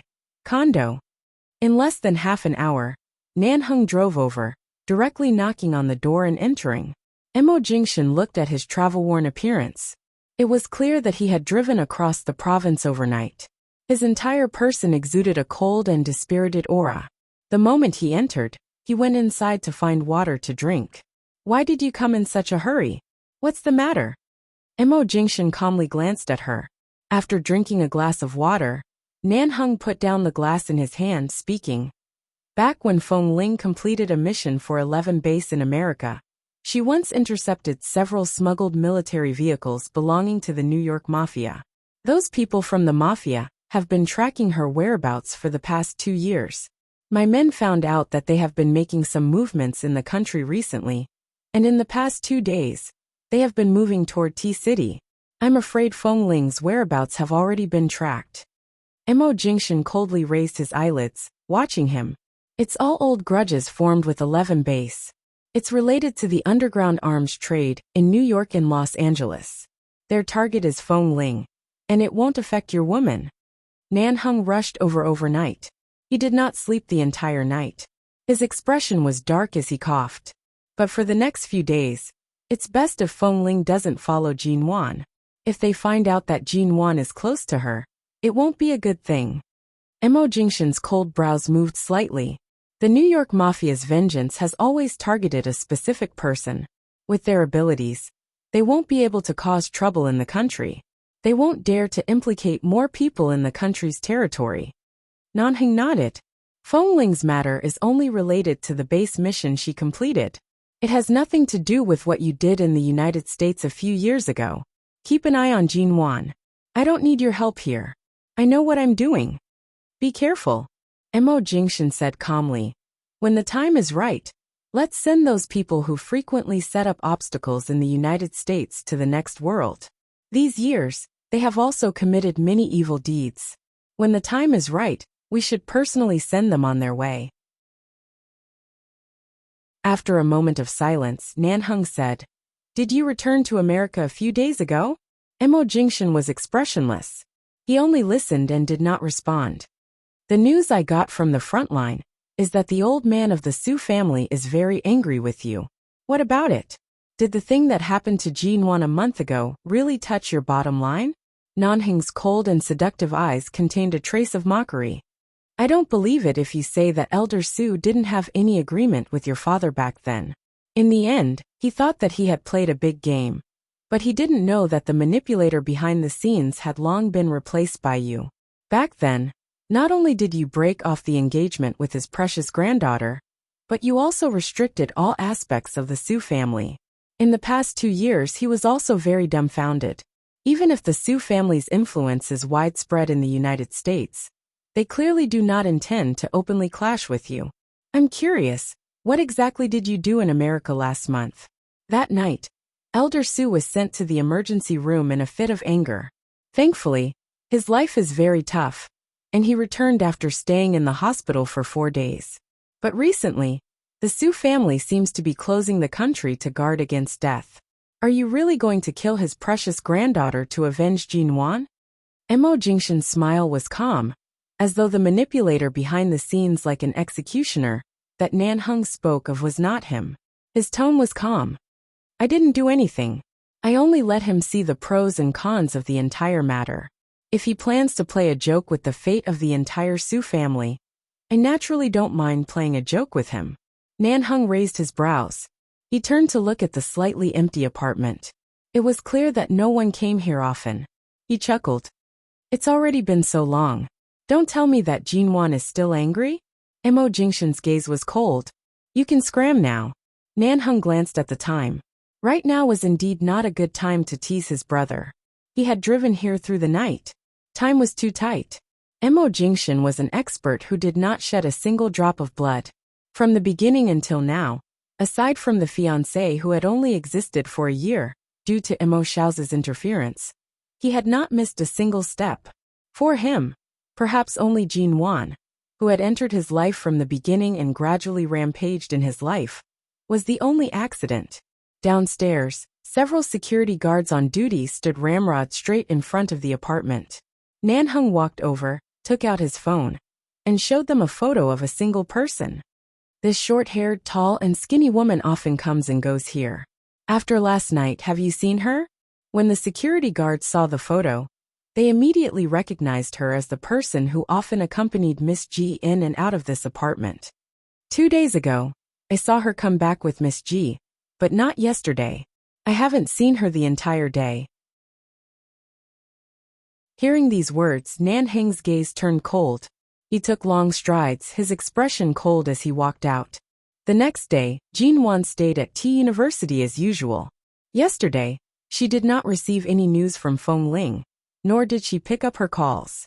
If it were not for the fact that Professor Lin was about to conduct a random test on this batch of students, Jinwan would have returned to the apartment last night to take a look. Previously, when Feng Ling did not live with her, Feng Ling had a very suitable residence near the apartment. It was located in a residential area that was not too crowded. After another day of classes, Jinwan called Feng Ling, but she still did not pick up. She decided to leave T University and head to the residential area, where Feng Ling had stayed for a few days to take a look. For the past month or so, she had suddenly lost contact with the person who was always by her side. On one hand, Jinwan was not used to it, and on the other hand, she was worried that something had happened to Feng Ling. That residential area was not far from her apartment. It was only a bus stop away. Jinwan walked there and did not take a taxi.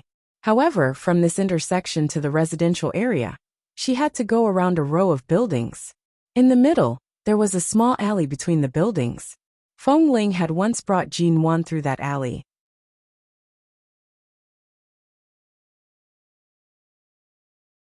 Chapter 230. Inside, a man could be heard cursing in fluent American English. Although Jinwan didn't hear them clearly, she heard a word or two. With her English level, she could certainly understand them. She immediately leaned against the entrance of the alley and carefully looked in. She immediately saw Feng Ling standing against the wall. In front of her were 2 foreign men, tall and strong. The 2 men seemed to have surrounded her. One of them was holding a knife about the size of a watermelon, and the other was holding a long black electric baton. The 2 of them completely blocked Feng Ling. Seeing this, Jinwan immediately withdrew her head, leaned against the entrance of the alley, and held her breath so as not to alarm the 2 men inside.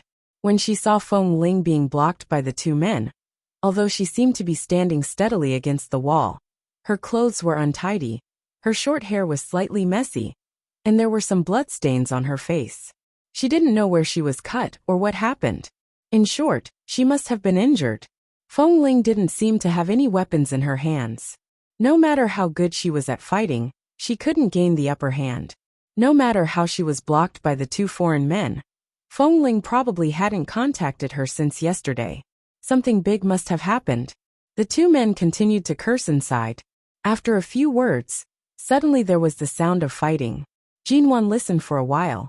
Whether it was a hand-to-hand fight or a weapon, Jinwan's heart was in her throat when she heard the sound inside. She suddenly looked up at a car parked across the alley. She didn't know if it was the accomplice of the 2 foreign men. The background of Feng Ling and the American 11 base was quite complicated. If Jinwan called the police now, it might cause trouble for Feng Ling. She held her cell phone, paused on the call, and suddenly looked at a baseball equipment store on the first floor of the building. Her eyes lit up and she walked over. Feng Ling was confronting the two men. The battle had not stopped. Since yesterday, she had been avoiding the two men from the American Mafia. But in the end, she was still trapped here. Both of her arms were injured in the fight just now. Although it was not serious, there was still blood dripping down her arms. When one of the men scolded her again, her eyes sharpened, and with a roundhouse kick, she kicked the man with the knife to the ground. Before he stood up, he was about to fight the other man with the stun baton. But the stun baton in his hand was a very strong weapon. If she was electrocuted, half of her body would be numb for 2 days. In the confrontation, the man who had just been kicked down raised a knife and slashed at her head. Feng Ling nimbly raised her hand and grabbed his wrist. With a sharp twist, she heard the sound of his wrist dislocating. The foreign man, who was much taller than her, immediately cried out in pain. Feng Ling expressionlessly raised her foot and kicked him. However, at this moment, the other man directly stabbed her waist with the electric baton, and half of Feng Ling's body was instantly numb. Although she suddenly turned around to avoid it, and was about to fight back, her movements were still a little slower because of the electric shock. The man took the opportunity to kick her in the stomach. Feng Ling bent over to avoid it, but the man suddenly pulled up the slightly longer short hair on her head. F***ck. All kinds of curses rang in her ears, and Feng Ling's scalp ached from the pulling. No matter how much strength she had used up a lot of her strength. She was trying to find a way to retreat from this man's hand, when she suddenly noticed a figure appearing at the entrance of the alley from the corner of her eye. Feng Ling suddenly smiled at the two foreign men. The corner of her mouth was stained with blood. In the dim alley, her smile was a little cold and ruthless. When Feng Ling successfully attracted all the attention and suspicion of the two men, suddenly, with two bangs, the two men were hit on the back of their heads. Before they had time to turn their heads to look, they were hit by the baseball bat and fell to the ground. Dizzy and unable to stand firm, Feng Ling took the opportunity to stand up, subdued the two of them, and pressed them to the ground. Thank you. When pressing the two men down, Feng Ling ignored the blood on her body and turned her head to look at Jin Wan, who was holding a baseball bat in her hand. Jin Wan held the baseball bat tightly and quickly stepped forward, looking at the blood on Feng Ling's face and body with concern. She saw that Feng Ling had only been hit on the cheek. The other party had hit her so hard that her cheek was swollen, and the corner of her mouth was stained with blood. She reached out to take Feng Ling's arm. How are you? Are your injuries serious? I'm fine. It's just a minor injury. Feng Ling didn't push Jin Wan's hand away, but used her other hand to hit the back of the two men's necks. After being hit hard by the baseball bat, and hit on the most vulnerable part of the neck, the two foreign men fainted and lay on the ground motionless. With Jin Wan's support, Feng Ling stood up. Seeing that Feng Ling didn't seem to be seriously injured, Jin Wan's tense heart finally relaxed a little. What's wrong with these two people? Do you have enemies in the United States? Enemies? Feng Ling glanced at the two men on the ground. Sort of. When I was still in 11 base, I did a lot of missions and made a lot of enemies. You're seriously injured. Let's get out of here first. Jin Wan pulled her hand hard again, wanting to take the injured Feng Ling away from this place. However, as soon as she exerted force, although Feng Ling didn't make a sound, she obviously frowned in pain. Jin Wan abruptly let go of her hand, saw the blood on her palm, and then looked at Feng Ling's black shirt, which couldn't see the color of the blood. Is the injury on your arm very serious? Jin Wan threw the baseball bat in her hand out and held her with both hands. Let's go to the hospital to stop the bleeding first. Before Feng Ling could say that she was fine, she had been forcibly taken out of the alley by Jin Wan. However, just as the two of them ran out of the alley, in the car parked in front of them, an accomplice who was also tall and strong suddenly opened the door and got out of the car. He held the same black electric baton in his hand and rushed toward them with a fierce look, cursing violently. Watch out! At the moment when the man swung the electric baton, Jin Wan and Feng Ling shouted almost at the same time. Jin Wan was about to pull the injured Feng Ling back, but Feng Ling instinctively pulled Jin Wan behind her. but the pain in her arm couldn't be ignored. The pain from the electric shock was still there. She wanted to push the man back, but her movements were still slower than usual for 2 or 3 seconds. In these 2 or 3 seconds, the man seized the opportunity and was about to reach out his other hand to restrain her.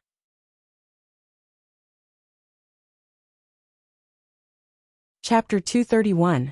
They definitely couldn't go into the alley. Jinwan pulled her to run to the other side, but the other party didn't intend to waste any time. Instead of chasing after them, he suddenly returned to the car and drove after them. Whether it was to chase after them or to bump into them, they didn't know. Mrs. Mo, you go first. Fengling suddenly paused. She did not plan to implicate Jinwan. Why would I leave? I'm not a brother from your training base, so I don't know what sacrifice is or what morality is. But in my eyes, you're already a good friend. How can I leave? As Jinwan ran, she tugged hard at Fengling, preventing her from waving her hand away. Let's run first. There's an alley ahead. His car can't drive into it. We'll think of a way after we get in. Seeing Jinwan's insistence, Fengling ran a few steps and felt that her numb body really needed at least a day or 2 to recover from the electric shock. She couldn't run as fast as usual. Just as the 2 of them were about to run to the other alley Jinwan mentioned, suddenly, a black jeep galloped from the road in front of them at a fast speed, and the moment it came to a stop in front of them with a screech. Fengling and Jinwan looked up only to see that the back door of the jeep in front of them was open from the inside out. Nan Heng, who was in the driver's seat, didn't explain at all. He just glanced at the blood on Fengling's face and said coldly, "Get in the car." Fengling's expression froze, and Jinwan quickly helped her into the car. When Fengling sat in the car and saw that Jinwan hadn't come up, she rushed to pull her. "Mrs. Mo, come." Jinwan also got in the car, and the door closed with a bang. This sound isolated the sound of the engine of the car outside, and the tense atmosphere in the air finally relaxed a little. Before she could ask what was going on, Jinwan sat by Fengling's side and tugged at her sleeve. "You're bleeding a lot.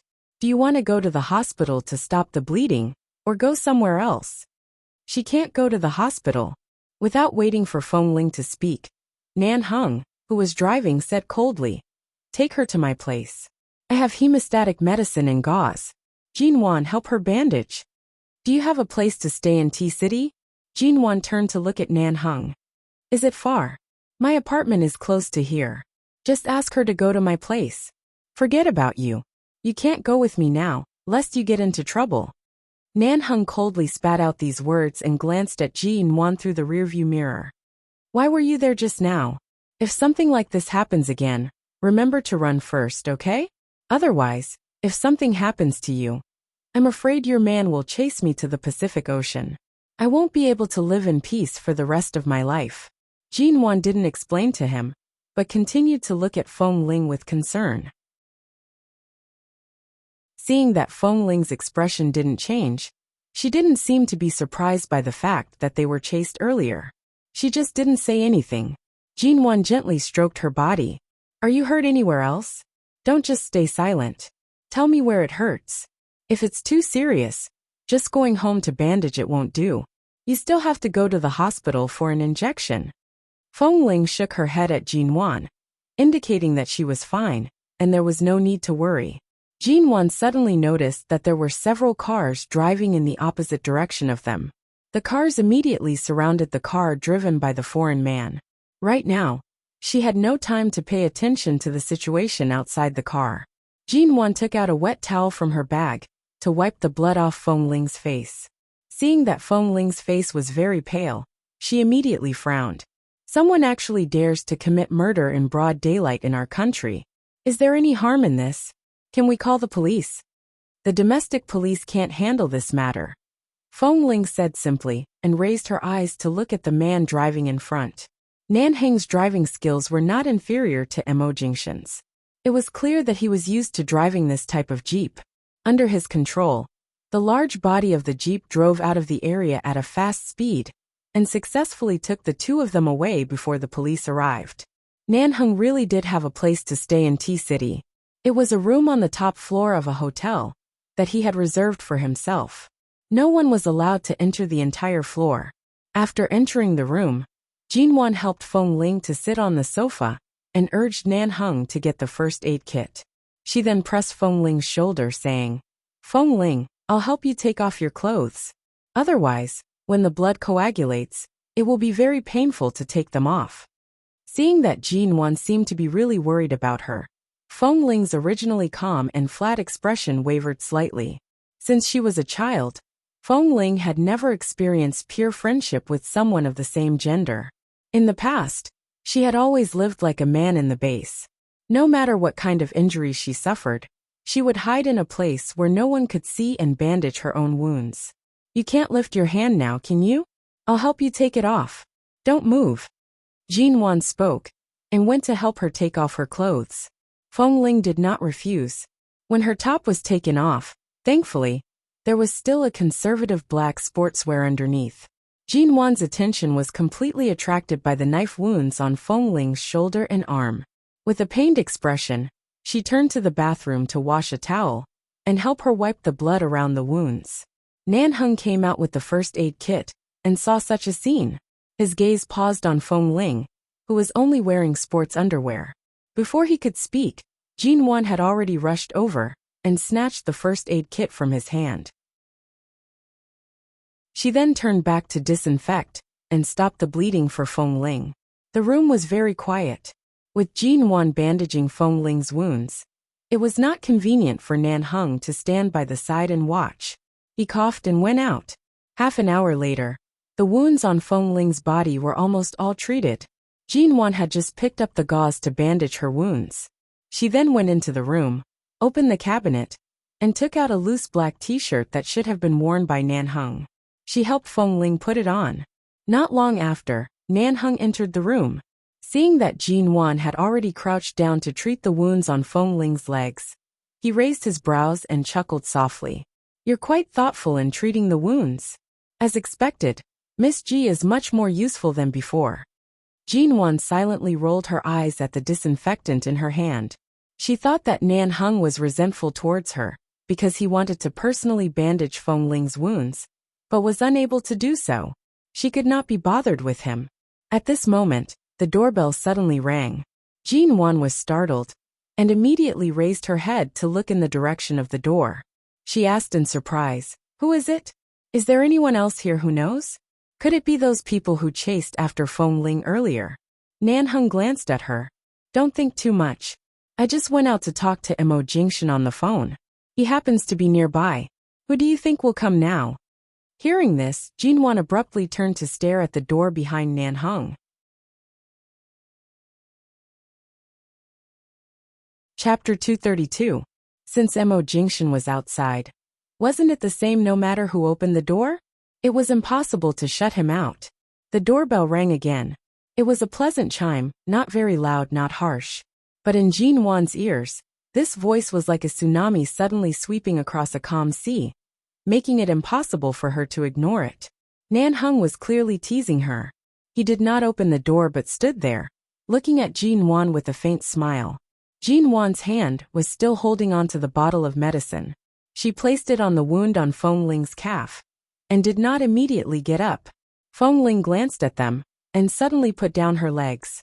She said, "Why don't I drive it?" Nan Heng immediately glanced at Feng Ling coldly. "Don't be nosy." Feng Ling's expression faltered. It had been a long time since she heard Nan Heng speak in such a cold and stern tone. She paused and chose to sit on the sofa without moving. At the same time, she turned to look at Jinwan. "Mr. Mo must have come to see you. Go open the door. My leg injury is not serious. I can do it myself." The doorbell did not ring again, but she felt that Mo Jingshan would not leave so soon. She put down the disinfectant in her hand, wiped her hands, and got up to go to the door. The moment she opened the door, Jinwan's hand gripped the doorknob tightly. The man standing outside the door was tall and slender. He was still wearing that low-key clean white shirt, which made his originally calm and reserved temperament appear even gentler and more meaningful. Jinwan raised her eyes and looked at the man outside the door. Mo Jingshan's eyes fell on her face the moment the door opened. They hadn't seen each other for a whole month, and she hadn't been very clear-headed before. This could be considered a true reunion. After opening the door, Jin-won only met his gaze. Before she could see the emotions in the man's eyes, she let go of the door handle, turned to walk in and said, "I'll deal with the wound on Feng Ling's leg first." She didn't know if these words were meant for Mo Jingshan, Nan Heng, or Feng Ling. In any case, Jin-won didn't look at the man outside the door, and went to Feng Ling's side. Feng Ling, who had suddenly become Jin-won's biggest excuse, was thinking. Indeed, she was like a little woman who had just learned how to fall in love.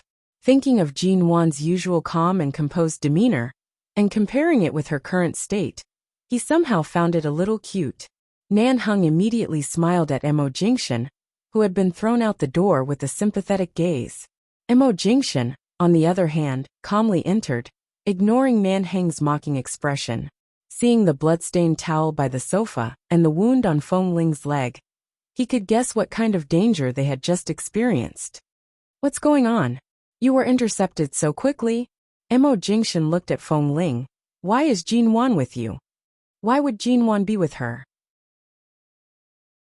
Of course, he was only referring to today. Feng Ling didn't have time to ask why Jin-won had gone there. She lowered her eyes to look at Jin-won, who was squatting by the sofa to disinfect her wound.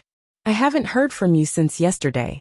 This has never happened before, so I suspected that something might have happened to you.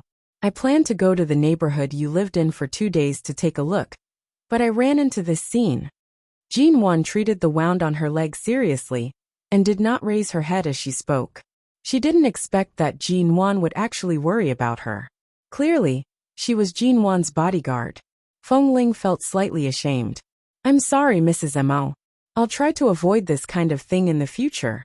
If I accidentally hurt you, it would be my negligence.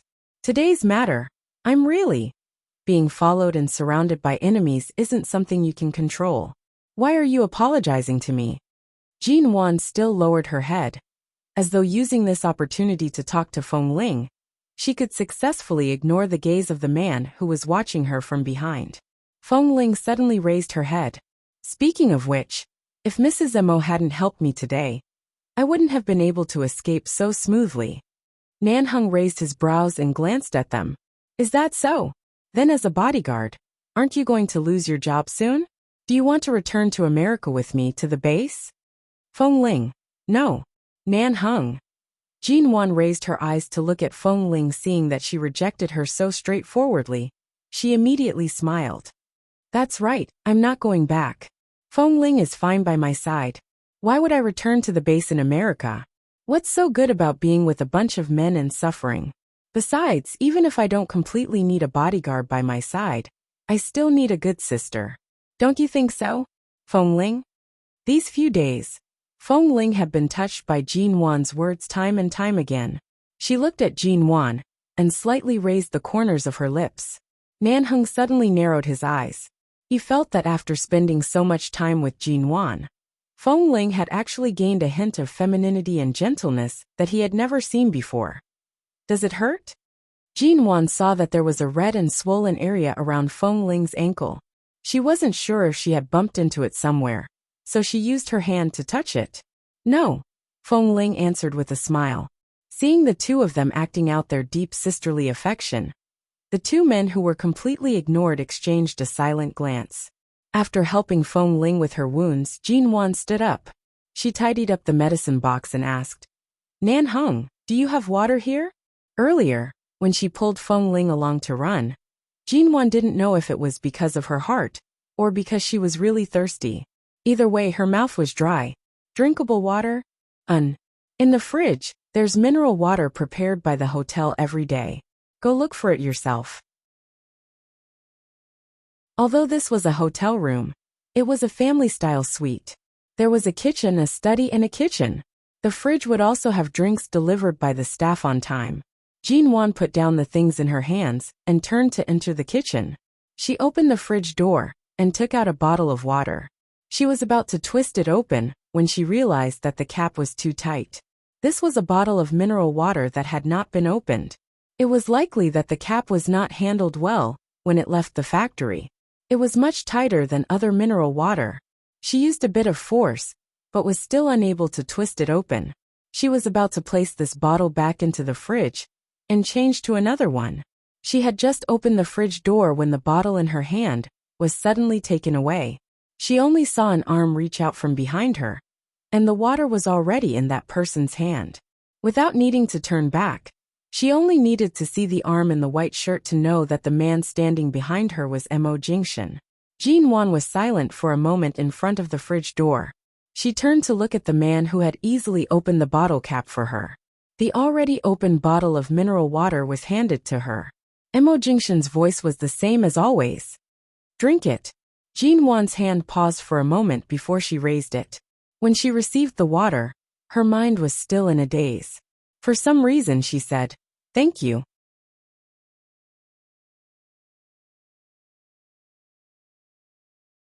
Chapter 233. Thank you. Mo Jingshan's voice was low and indifferent. He glanced at her. "Who are you talking to?" "To you, of course." Jin Wan held the water bottle without speaking. She then took a sip and calmly answered honestly. He did not speak further. Just as Jin Wan was about to walk past him to leave the kitchen with the bottle, he abruptly held her in his arms. He pushed the woman who was holding the bottle carefully forward, forcing her against the wall opposite the refrigerator. Seeing that the man was angered by her words, Jin Wan finally believed that he was not as indifferent as he appeared. He could control her emotions and her emotions. It turned out that this man was not always so calm. It turned out that he was also a mortal. He also had his emotions. She raised her eyes to look at him. "What are you doing? Nan Heng and Feng Ling are both outside. Even if you gave them 100 guts, they wouldn't dare to come in." Mo Jingshan's voice was as low and cold as ever. "Repeat what you just said. Who are you saying thank you to?" "Jin Wan, who am I to you?" Jin Wan's expression remained the same. Her voice was also calm. "You used to be my husband. Then we suddenly didn't contact each other for an entire month. Who would know who you are to me?" Mo Jingshan raised his brows. "Aside from throwing a tantrum, your attitude before and after drinking is basically the same. So, you don't intend to give any explanation for drinking behind my back? Why should I explain?" Jin Wan calmly looked at him. "What I should guard against is not the problem of whether I drink or not, but my heart, right?" She could not recall all the words she said that night after getting drunk, but she still had some impression of them. Even though she knew that it was not easy for him to appear, even though she knew how difficult this month had been, she still could not put down her pride. Even though some of the mistakes had come from her. But right now, she could not bring herself to smile. After being treated coldly for a month, it was as though she was placed in an ice house. Mo Jingshan's eyes gradually revealed a faint smile. He watched as her stiffened expression was like a disobedient kitten. She was clearly soft and waiting for his touch, yet she insisted on acting stiff and forbidding. He lowered his head and moved closer to her lips. "What? You're still so unreasonable now that you're awake?" Jin Wan rushed to move back, but the man had already kissed her. However, he only kissed her once on the lips before moving away. As she glared at him, he moved his hands away from her shoulders and placed them against the wall behind her. He lowered his eyes to stare at her. "Why are you still angry? It's been a month, and you still haven't figured it out?" The man stood under the kitchen light, his long shadow looming in front of her, blocking out most of the light. "How would I dare to be angry? Just because you threw a tantrum, you were given the cold shoulder for a month. If I were angry because you didn't answer my call, I'm afraid you would directly draw a line with me, wouldn't you?" Jin Wan coldly glanced at him. "Don't stand here and block me. Let me out." With that, she tried to push him away. In the end, her strength was always futile against this man. She pushed him a few times, but he didn't move an inch. Instead, the way he looked at her became deeper and deeper. She turned her eyes away, refusing to look at him. She frowned and said, "Feng Ling is still injured. I don't want to talk to you about not answering my call, compared to you stubbornly wanting to save face and purposely hanging up after one ring. Which one is worse?" Mo Jingshan stared at her face, speaking softly. "That day, when I arrived in High City, I contacted the subsidiary company in advance. There was an emergency meeting, and after I left T University, the company's car came to pick me up. I put my phone on silent mode and placed it by the side. When I looked through the company's documents and picked up my phone, I saw that you had 2 missed calls. Jinwan did not speak, but her gaze remained unkind. Speaking of which, it's interesting. The man placed his hand against her neck. In this entire month, the first time you called, you hung up after 1 ring. The second time you called, it was already a month later. I didn't pick up, and you went to drink to drown your sorrows. Thinking about it, you're indeed living a carefree life. You can be so unrestrained when you're happy or unhappy. Even the reason you went to drink is so perfect. It was clear that these words were purposely mocking. Although the meaning behind it was not deep, it was an ironic mockery. Yet it was aimed at her vitals. For a moment Jinwan was speechless. Nan Heng and Feng Ling were still outside. She really did not wish to cause any trouble here. Furthermore, the 2 of them had already stayed in the kitchen for long enough. It was necessary for them to leave. She was about to raise her hand to push him away again, but the man did not let go. If you still have any grievances, just say it. Don't keep it in your heart. Just say it. His gaze was too deep and too intense, binding her tightly against the wall. She couldn't escape, nor could she avoid it. Jinwan looked at Mo Jingshan, who was so close to her, and absent-mindedly recalled the feeling of not being able to touch him for a month. She gritted her teeth and said, "Didn't I already say earlier? How would I dare to have any grievances? In terms of temper, my temper isn't as big as yours. In terms of ruthlessness, I'm also not as ruthless as you." As she spoke, she leaned against the wall even more. Even though the distance between them was only a few hundredths of a millimeter, she still had to move further away. However, she was still in his arms. Mo Jingshan looked at her, and then at her, subconsciously resisting his intimacy. His gaze was indifferent, and he did not give her a chance to move further away. He directly leaned down, using an absolutely oppressive posture to deprive her of her freedom. He leaned closer to her lips and said in a low voice, "If you want to calm down, I'll let you calm down. Is a month a long time? Previously, didn't you say that you wanted to live apart from me for 3 months and have a so-called long-distance relationship?" Jinwan, a month was not a long time, but a month without seeing or receiving any news from him was really a very, very long time. It was so long that she began to doubt her life. Jinwan could not hold it in any longer. Since she had already said it to this point, there was no need to suppress it anymore. She abruptly said, "Even if what I said that day may have touched your bottom line, and you're unhappy that I don't trust you, you just left like this for a month. During this month, you just left me hanging. Do you feel at ease?" "I didn't leave you hanging. Then why didn't you send any news for a month?" "I took the time to resolve a past that shouldn't have existed." Resolve? Past. Although he didn't say it directly, Jinwan understood him. A month ago, when she questioned him about that so-called fiancé, he said that he would deal with it. So it turned out that he went to. Chapter 234. So, it turned out that in the past month, he had gone to solve those things? How did he solve them? This man always did everything without batting an eyelid. Jinwan had thought that he was simply angry with her, and gave her the cold shoulder for a month. It turned out that he was actually so decisive. She suddenly lowered her eyes. For a moment, she didn't even know what she was angry about. In the past month, had she calmed down? She had indeed calmed down, and she was way too calm. She glanced at Mo Jingshan again. "On my birthday, you were the one who made the cake. Why didn't you tell me?" As she spoke, she puffed up her cheeks unhappily. But this unhappiness didn't come from anger. Instead, she was annoyed that because of what happened in her previous life, she was too subjective and defensive when looking at certain things. Instead, she neglected too much warmth and detail. Perhaps she was only annoyed. "You still know that I made those cakes? When I cut them one by one, I didn't see your heart ache," the man said half-jokingly, stroking her hand. "You're not angry anymore, eh? What was there to be angry about? Jinwan wasn't that unreasonable. She wouldn't give up a good man. Was she really going to give up this piece of meat to someone else? She wasn't a masochist." Jinwan suddenly pulled down one of his hands that was leaning against the wall behind her. She held his palm that was much larger than her own. It was hard to imagine how he had the energy to make so many cakes for her that day. Whether it was the cream or the base cake, the taste was especially sweet and soft. This man could do everything so well. He was really impeccable. She held his hand in her palm, and then held his slender fingers, whispering, "Then what do you want as compensation?" Emo Jingshan looked at her, and his eyes were full of smiles. He held her hand, lowered his head to kiss it, and then leaned over to kiss her lips.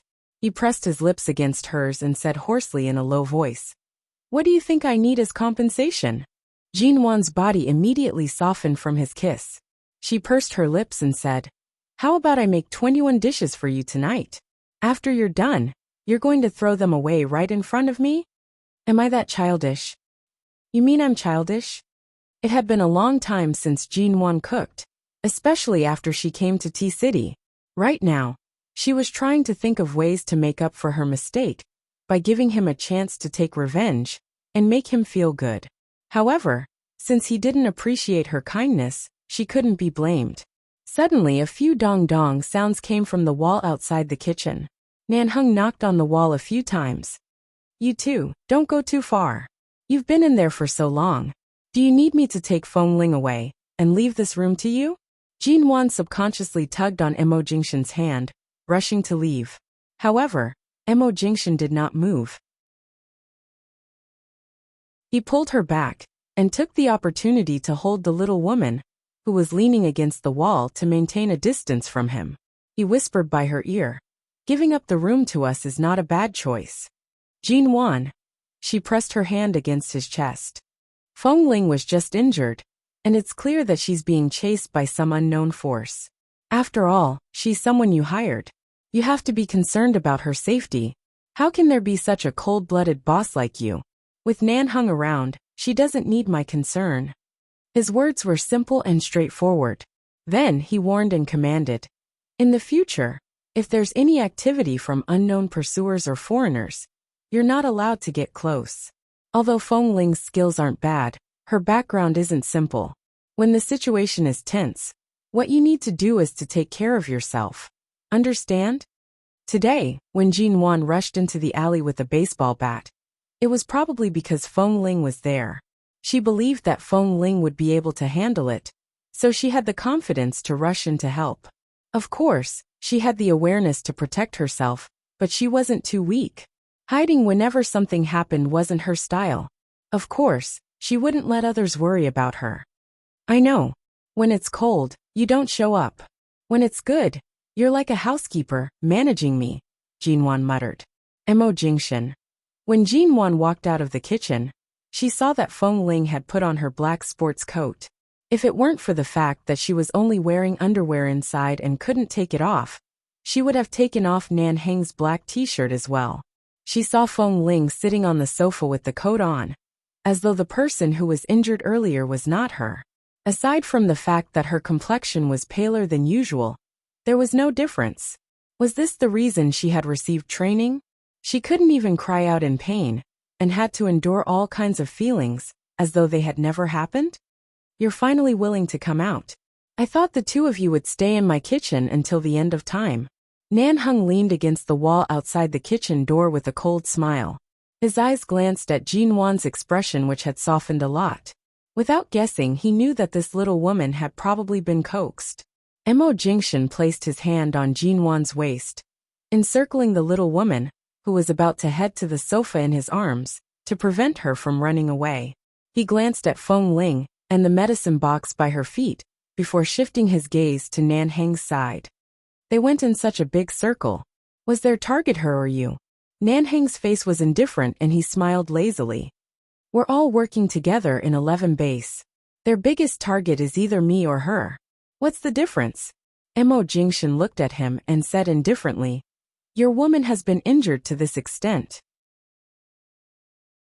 You clearly want to personally uproot the nest of those trash, but now you can lean against here and smile as though nothing has happened. Even Jinwan isn't as big-hearted as you." "Nanheng." "Jinwan. What did it have to do with her?" "Mr. Mo, I'm not his woman. Although you're my current boss, please don't put labels on me." Feng Ling spoke up, protesting unhappily. However, Mo Jingshan seemed not to hear her words, and only glanced coldly at Nan Heng. Nan Heng was silent for a few seconds and temporarily put away his lazy attitude. These days women are not easy to raise. Whether they're light or heavy, it's wrong to keep them by your side. It's wrong to let them go. Jinwan didn't understand his words. Sitting on the sofa, Feng Ling's expression turned cold. Chapter 235. Although Jinwan was held in Mo Jingshan's arms, she still silently shifted closer to him.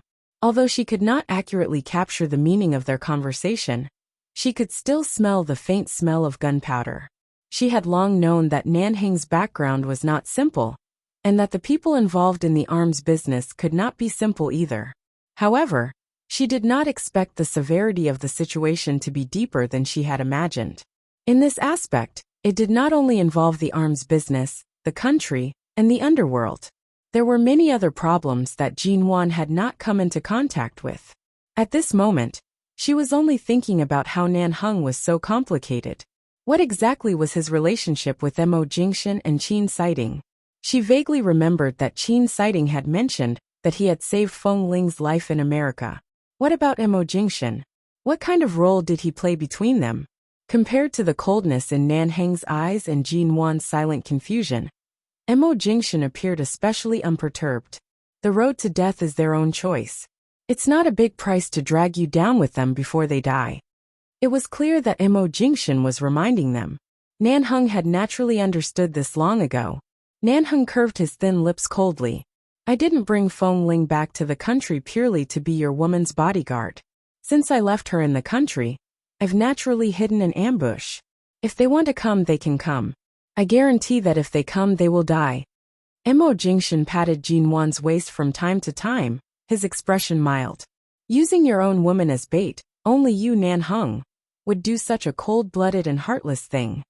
Nan Heng. Mr. Mo, I already knew all the missions and procedures at the base. Everything was my own choice, Feng Ling interrupted. This was probably the first time Feng Ling had spoken up for Nan Heng in front of them. But her tone was clearly cold. Letting a woman protect you, is this something a man should do? Mo Jingshan ignored her, as though he was purposely provoking Nan Heng, throwing a ruthless knife at him. Nan Heng, the way you two are echoing each other. I almost suspect that Feng Ling has been brainwashed by your woman. When did she learn to cooperate with you? Jinwan suddenly spoke up softly. Nan Heng, Feng Ling was clearly speaking up for you earlier. Doesn't your conscience hurt when you said that? Although she did not understand the situation well, seeing Mo Jingshan, who understood the situation, criticized Nan Heng in such a manner, and seemed to be enjoying it, Jinwan could not help but join in. Nan Heng did not speak again. He suddenly narrowed his eyes coldly, and looked meaningfully at Feng Ling. Feng Ling did not continue to say anything. She stood there in the sportswear stained with blood. By the time she left Nan Heng's hotel, it was already very late. Even if T University didn't have a curfew, Jinwan knew that she wouldn't be able to return to the dorm tonight. Mo Jingshan brought her back to T University's condominium. In the car, she asked, the solution you mentioned earlier. Did you return to America last month? I have to do what I promised you. If I don't go there myself, how can I give you a perfect explanation? The man's voice was calm and low. It was one thing to guess it, but it was another to hear it from his own mouth. Jinwan's heart immediately beat wildly from the heat. I'm not too calculative. It's just that what happened that time was too much of a shock to me. In that kind of situation, if I could still maintain my rationality and not question or vent at all, I'm afraid I wouldn't be a normal person. Or perhaps I don't care at all. However, I have no intention of forcing you to do anything. Nor do I want to make things difficult for you. It's not difficult. You don't have to worry about this matter. I said I'll handle it, so I'll handle it. I definitely won't leave behind any future troubles. Jinwan glanced at him. Did he mean that the person who wanted to snatch this piece of meat from her mouth was no longer the biggest problem? Although Mo Jingshan might be able to resolve the Gordian, not if he personally took action. But for her, wouldn't it be too unchallenging to be killed before she even saw the enemy? They alighted from the car and returned to the condominium. Emo Jingshan immediately held her hand after alighting. The man's palm coincidentally held onto her hand. She turned to assess him and found that Emo Jingshan seemed to be maintaining his original state at all times. There was never any sudden changes. Regardless of whether it was his personality or his appearance, he was very stable. That night, the reason why I was able to relax enough to drink was because I knew Feng Ling was by my side. That's why I was so at ease. Jinwan glanced at him again. That day, you didn't really bring me away from the place where I was drinking, did you? Did you not want me to see your drunken appearance when Feng Ling helped you out? Or did you not want me to know that you were so drunk that you couldn't even recognize my face? When Emo Jingshan heard her mention the matter of drinking, he initially ignored her. Only when he pulled her into the elevator did he cast her an indifferent glance. Jinwan. There was no need to ask. It was clear that he had indeed found her in that bar. So at that time, she couldn't even recognize his face? No, that's not right. At that time, she only thought that she had seen wrongly and thought that it was an illusion. How could she not recognize Emo Jingshan's face? After entering the elevator, Emo Jingshan swiped the elevator card and did not look at her again. Jinwan knew that she had promised him that she would not drink anymore. In the end, she still purposely used alcohol to drown her sorrows. Emo Jingshan did not want to bicker with her over such things when he had just coaxed her. However, it was clear that he was still unhappy with her drinking. Jinwan stood by his side and watched their figures through the elevator door mirror. When their gazes met, she directly leaned against his arm. In the future, even if I drink, I'll only drink happy alcohol and celebratory alcohol. I won't use alcohol to drown my sorrows or sulk with you anymore. The man finally raised his eyes and glanced at her through the mirror. You didn't even plan on not touching a single drop of alcohol. Happy alcohol? You sure know how many lines you'll cut off when you drink. Jinwan pursed her lips. The elevator stopped at the apartment floor, and she followed him out of the elevator. Before returning, they sat down at Nan Heng's place and had some food with everyone. Jinwan was not hungry now. After entering the door, she turned on the light and had just changed her shoes when she saw Emo Jingshan put on the gray indoor slippers. The man who had disappeared for a whole month had returned just like that. The emptiness in her heart was instantly filled. For a moment, she couldn't tell what kind of feeling she was feeling, but inexplicably, she was relieved. Recently, Jinwan's schedule was too unhealthy, and she was used to being sleepy. After all, it was almost 11 o'clock. She took off her coat and went straight into the bathroom, planning to take a shower and go to bed. Because she was too sleepy, she didn't even soak in the bathtub, but directly took a shower under the shower head. However, the bathroom door suddenly opened. She raised her sleepy face and didn't react for a moment. She only saw the man in a shirt and trousers step on the water stains on the ground and come over in the white mist. The man's arm circled her waist, and with the other hand, he turned off the bathtub and immediately picked her up by the waist. Jinwan was a little sleepy. I haven't finished my shower yet. What are you doing? Let's shower together later.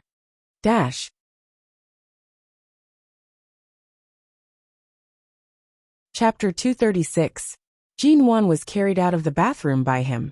She didn't even have a towel, let alone clothes. Naked, she was directly brought out of the bathroom by the man. What time is it now? Although Jinwan was sleepy, every time he touched her body, her whole body was extremely sensitive. In addition, she wasn't wearing any clothes, and the slightly cold indoor air touched her skin, making her particularly sensitive. He was going to carry her back to the bedroom, but because she was naked, Jinwan squirmed uncomfortably in his arms.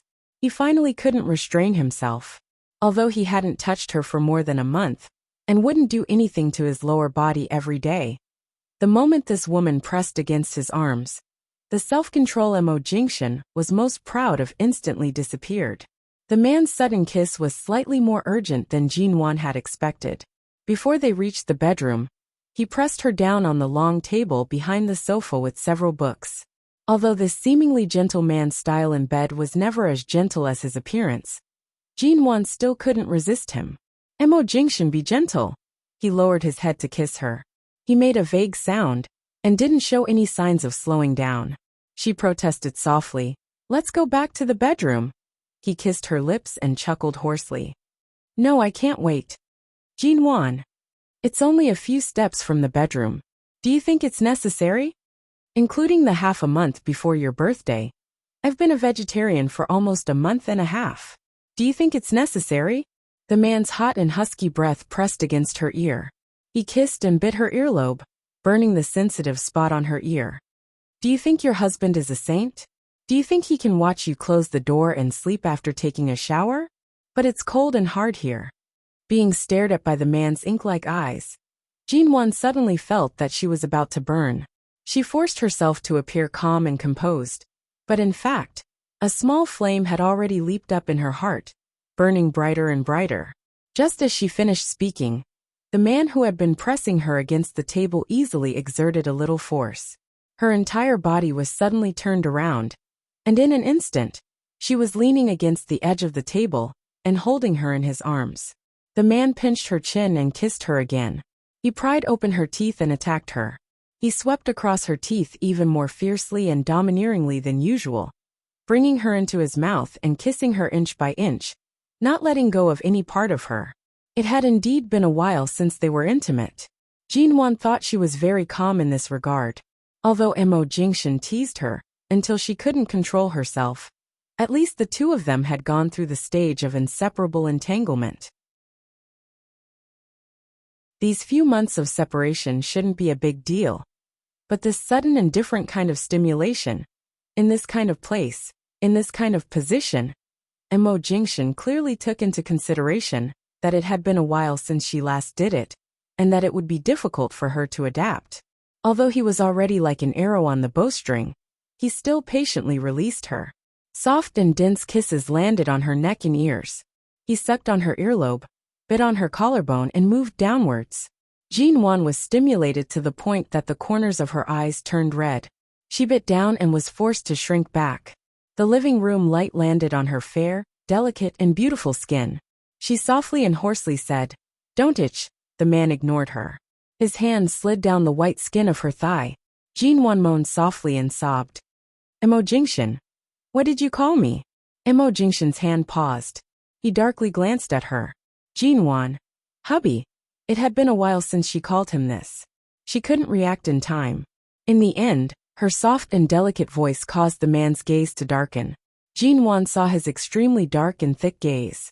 When he looked at her, it was clear that he would not give her any leeway or chance to retreat. Tonight, he would definitely not let her off so easily.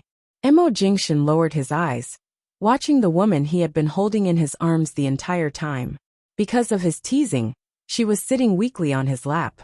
Her exquisite, fair body was exposed under the light. The veins on his forehead were about to pop. Do you really like to call me by my full name? His voice was terrifyingly hoarse. His head moved closer to her ear, softly and unhurriedly saying, In a while, I'll let you shout to your heart's content. Remember not to cry. The man's brazen threat caused Jinwan to involuntarily shrink into his embrace. She felt that there was really no way for her to sleep tonight. Without waiting for her to speak, his still mischievous fingers directly invaded her. Even if you cry, I won't let you off. Jinwan whimpered, unconsciously shrinking her body. Her entire body was dyed with a faint rose color. Her hands trembled as she grabbed his arm, using an undetectable amount of strength to push him away. Wait a minute. Should we first decide on a time to end? If I don't sleep for an entire night, I really won't be able to take it. I can't wait. Mo Jingshan did not give her any chance to speak.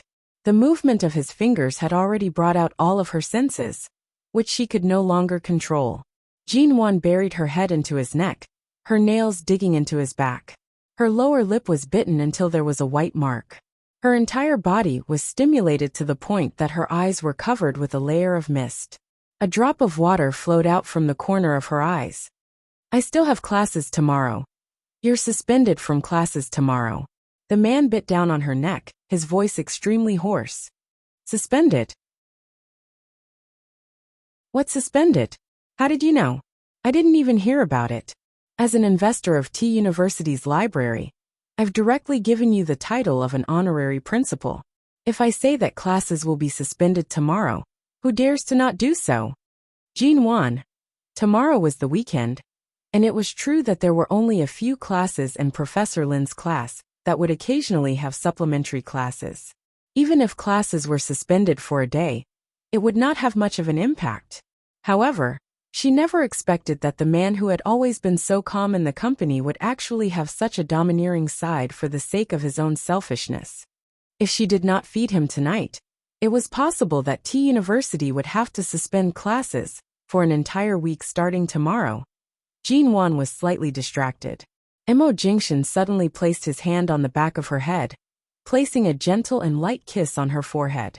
He kissed her hair while his other finger slowly inched inwards inch by inch, causing Jean Wan's trembling whimper. Jean Wan's suppressed voice was as soft as a kitten's. Each sound crashed into his eardrums, grinding against the restraints he had forced out in order to allow her to adapt as quickly as possible.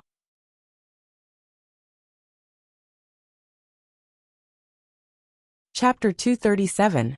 The light in the living room became ambiguous. Jean Wan could barely hold it in. He looked at her, his low chuckle causing her ears to turn red. He pressed against her waist, pressing against her slightly. Even through her clothes she could feel the heat. She shrank back from the pressure. Afraid that she would fall, she held onto his shoulder, pressing against him even more.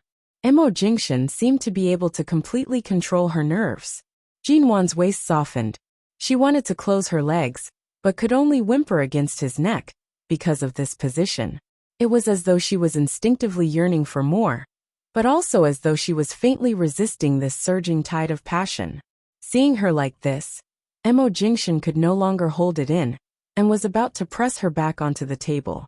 He was just about to move when a voice abruptly rang by his ear. Jean Wan's phone rang. She immediately struggled. Phone. Mo Jingshan furrowed his brows. Ignore it. As he spoke, his fingertips pressed deeper. Jean Wan bit down on her voice and pushed his hand away. It's getting late. It's either because there's something urgent in the studio in High City, or because there might be something at school. If Professor Lin has something important to inform me, it won't be good if I miss it. Mo Jingshan glanced at her. It was clear that he did not intend to let her go. However, Jean Wan immediately tensed up in his arms. If he did not let her answer the phone now, his temper that had just calmed down would most likely surge again. He finally released some of his strength.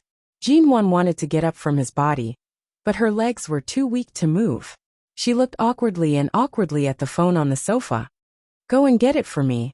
Sitting on him, she ordered him around, taking advantage of the fact that she had been seduced by him. Mo Jingshan did not say anything more. He held her waist with one hand and brought her up, while the other went to the sofa to pick up the phone. Jean Wan's whole body was still soft. She lay on him until the man sat on the sofa with her in his arms. She leaned over and was about to hide, but he didn't let go at all. As he handed the phone to her, he still let her sit on his lap and signaled her to take it with his eyes. Jean Wan was helpless. Without looking at the caller ID, she put the phone to her ear. Hello. The little woman in his arms had just been stimulated, and her eyes were watery. Her lips had also been kissed until they were dark red, and her chest was faintly discernible. Her long, undried hair was tangled around her body like seaweed. What a vixen! Mo Jingshan's Adam's apple bobbed. He decided to close his eyes and place his hand on his brow.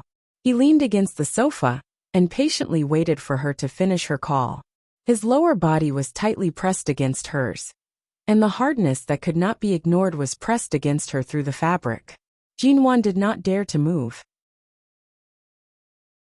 Ling Feifei's questioning voice abruptly came through the phone. Jean Wan, why didn't you and Feng Ling return to the dormitory today? Although Jean Wan and Ling Feifei did not have a good relationship, she never had to explain her whereabouts to anyone. For Ling Feifei to suddenly call to question her in the middle of the night, Jean Wan instinctively felt that it was strange. I'm outside, what's wrong? Is something the matter? Jean Wan patiently asked. It's nothing much. It's just that a diamond watch I bought before coming to T City has disappeared. A few days ago it was still in the dormitory, Yesterday it suddenly disappeared. I originally wanted to ask if you guys saw it, but in the past 2 days, you and Feng Ling coincidentally didn't come back to stay. I can't help but be suspicious. So when are you guys coming back? Ling Feifei's tone was unkind. Jinwan was extremely annoyed with people like Ling Feifei. There was not a single day where she could rest. How could there be so many problems? What diamond watch? She had never even seen one before. Could it be that she had been unhappy for a while, and was thinking of ways to frame someone and create more trouble? She was quiet for a moment before coldly saying, "Do I look like I'd be interested in a diamond watch that's worth at most 100,000? Or would Feng Ling be interested in something that's embedded with diamonds? Wouldn't you call the police if you lost something? Calling me? Are you hoping to find it in my cabinet or bag? Don't you think your motive is too deliberate?" The person on the other side of the phone seemed to choke from her precise words. After several seconds of silence, she abruptly reprimanded, "In any case, there are only these few people in the dormitory. Usually no one comes in. So what if you can afford to buy a gown that's worth $1 million? What if that's all your savings? I've seen people who borrow money to act cool, let alone someone like you. Who knows if you're using all your money to act cool? My watch is lost, but where are you and Feng Ling right now? Even if I want to call the police, I have to call you suspects back. Otherwise, if you guys escape, where am I going to find you? Crazy. It's none of your business when I go back. But you have to remember that both my and Feng Ling's cabinets have a separate password lock, and the number of times it can be opened is limited. When the password lock is opened, the connected phone software will also record it. Once my and Feng Ling's cabinets have been opened in the past few days, and what was put in them, the police may find out. Are you sure you want to play such childish tricks? The person on the other side of the phone fell silent. Just as Jinwan was about to hang up, he angrily hung up first. Why were there always people in this world who liked to find trouble? Did their brains grow under their feet? Or did they think they were too scheming and could easily be pinched like a bun? However, Jinwan was not in the mood to consider whether he was stupid or not. She threw her phone back on the sofa and put her hands on the man's chest. Her legs were still a little weak. She was about to jump out of his arms when she had just calmed down, but the man abruptly pressed her back down. "What call did you pick up?" Mo Jingshan clearly saw the impatience and disgust in Jinwan's eyes. It was rare to see her show such obvious dislike toward someone. A lunatic in the dormitory. I don't know if she has persecutory delusions, or likes to mindlessly make her presence known. Ignore her. I can't be bothered to mention such a person. Jinwan had just answered when she felt the man's body pressing closer and closer. Jinwan's emotions and feelings that had slightly moved away were instantly pulled back by his action. She watched as he held her waist with one hand and unbuttoned his clothes with the other. The buttons of his shirt were unbuttoned by him single-handedly. This visual effect was truly indescribably seductive, especially the man's gaze, which was very deep and dark. Are you really not going to return to the bedroom? Earlier, he clearly waited for her to answer the phone.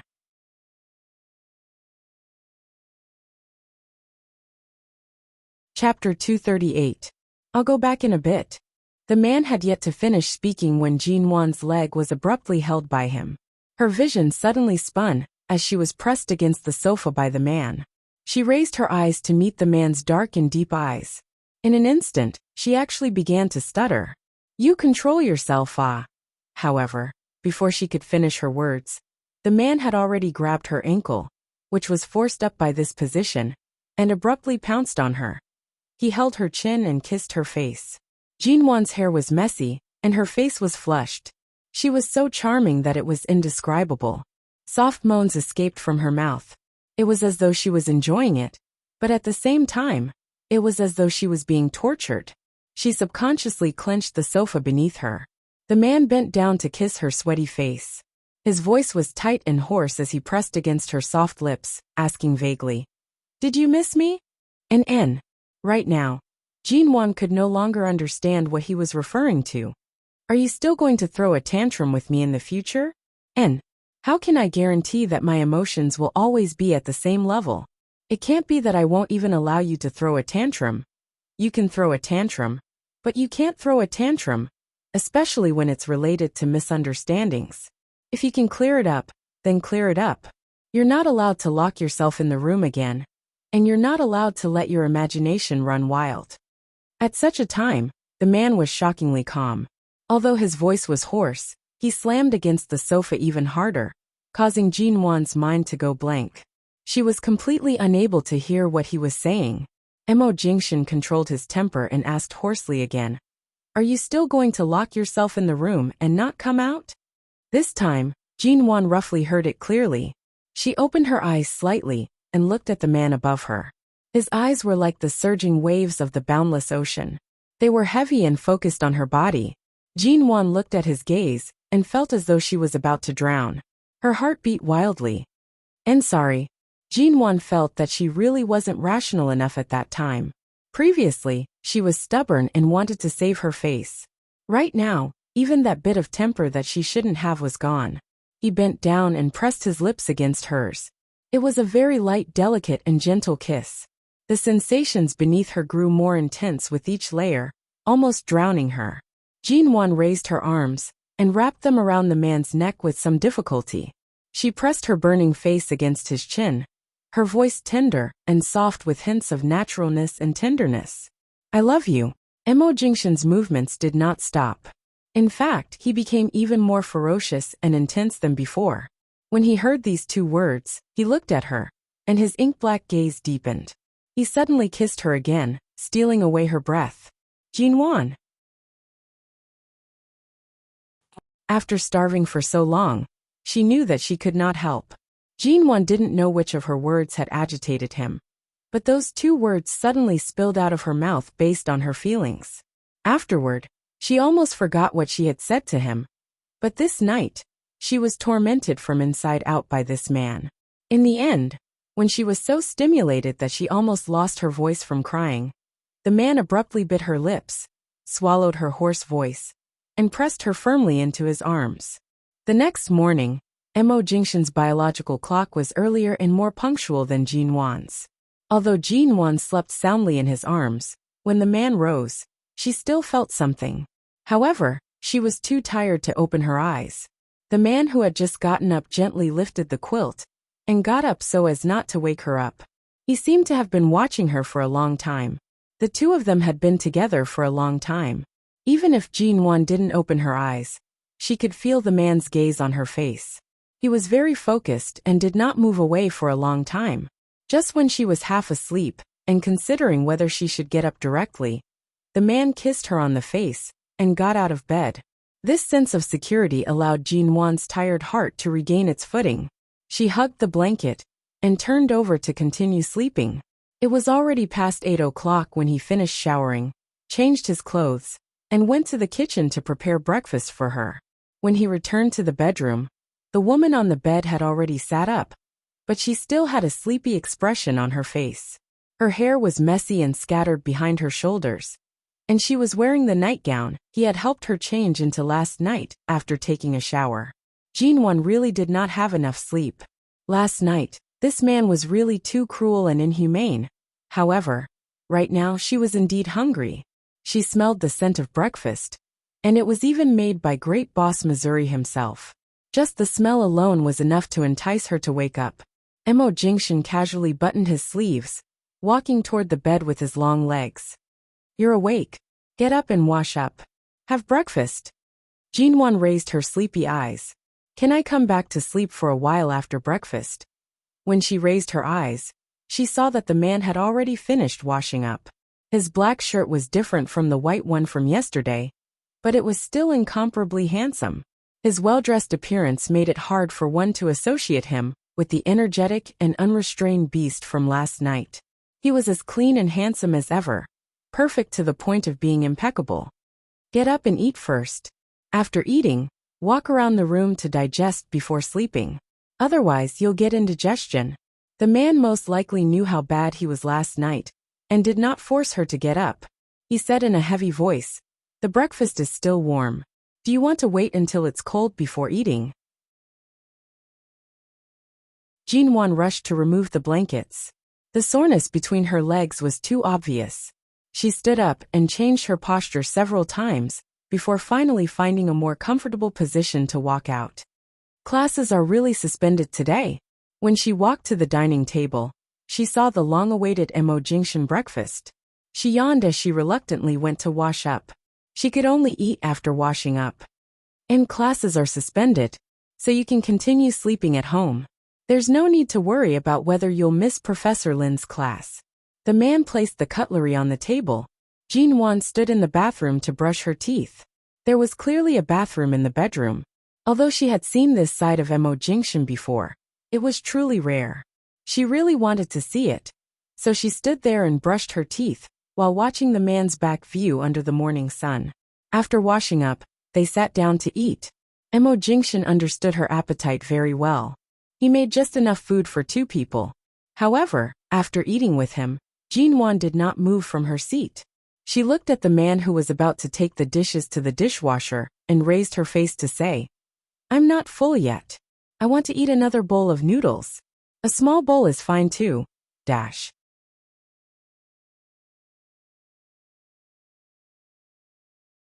Chapter 239. Jin Wan was clearly acting coquettishly. Even her tone was soft. Jingxian rubbed her head. "Are you sure?" Jin Wan nodded. "I'm sure." If Jingxian's memory was correct, the amount of food she ate for breakfast was just right. However, from her expression, it seemed like she was not full yet. "What kind of noodles do you want to eat?"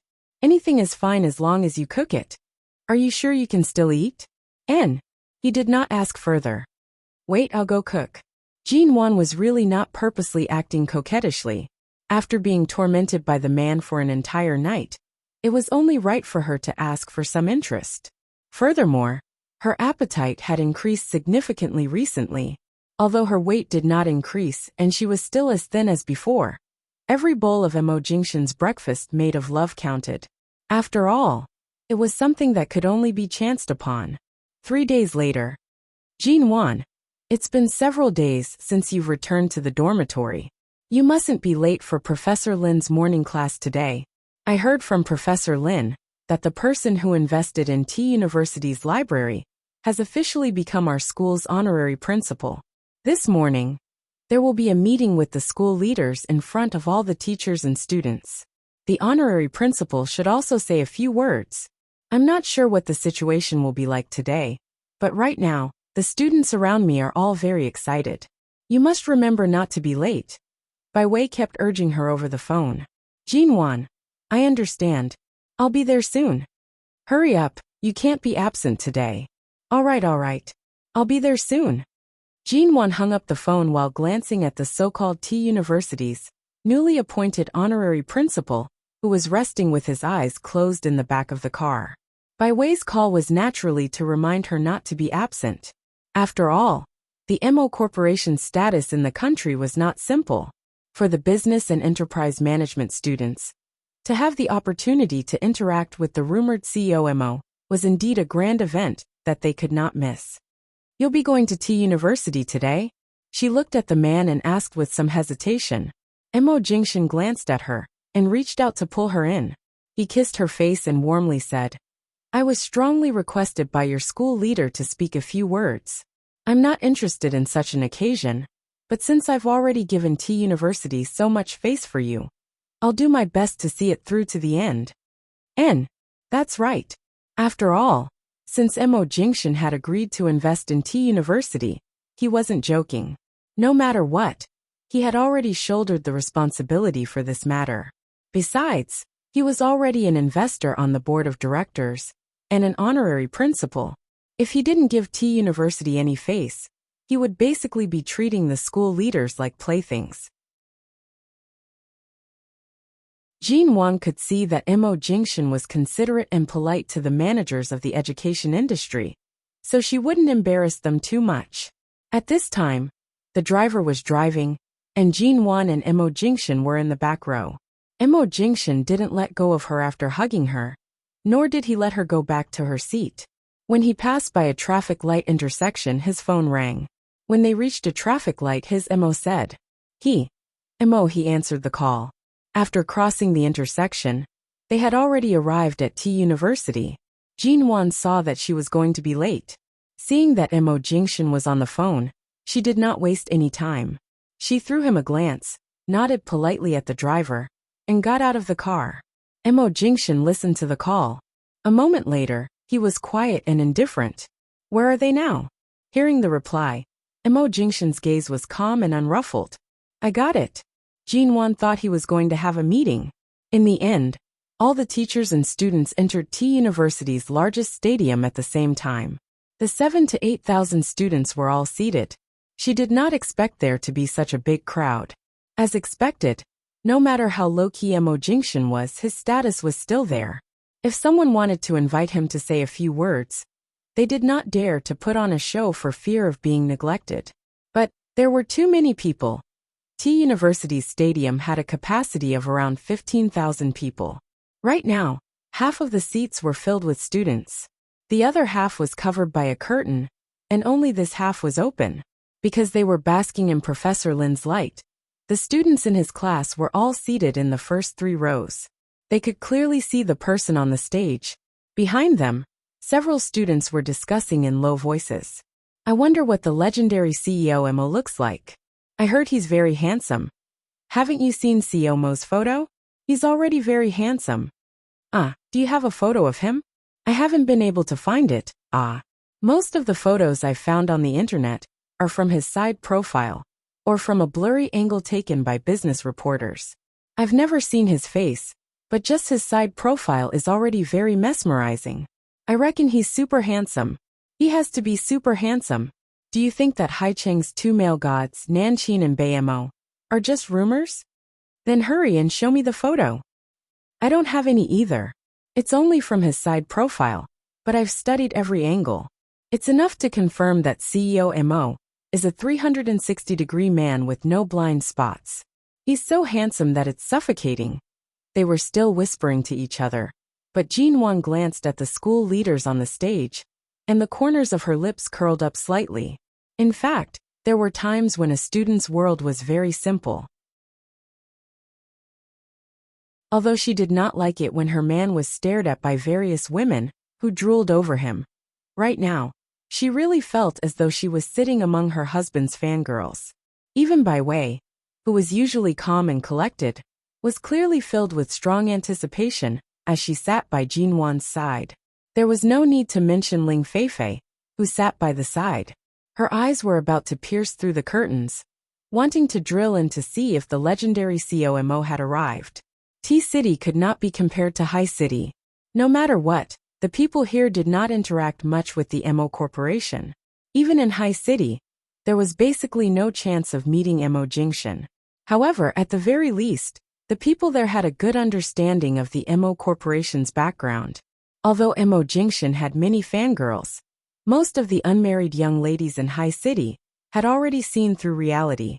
They knew that this man was unattainable. Although there were still a few weirdos who persisted in finding trouble with Jinwan, they were basically negligible existences. Seeing that the school leaders were still speaking, everyone sat quietly and chatted for a while before feeling bored. They did not know when CEO Mo would come out. After watching for a while, Bai Wei also turned toward Ling Feifei. She casually asked, "You said you lost that diamond watch for several days. Have you found it?" "Not yet." When Ling Feifei answered, her gaze suddenly seemed to inadvertently shift toward Jinwan. Jinwan, on the other hand, calmly and coldly looked back at her, meeting her gaze. Only then did Ling Feifei quickly turn away, no longer meeting her gaze.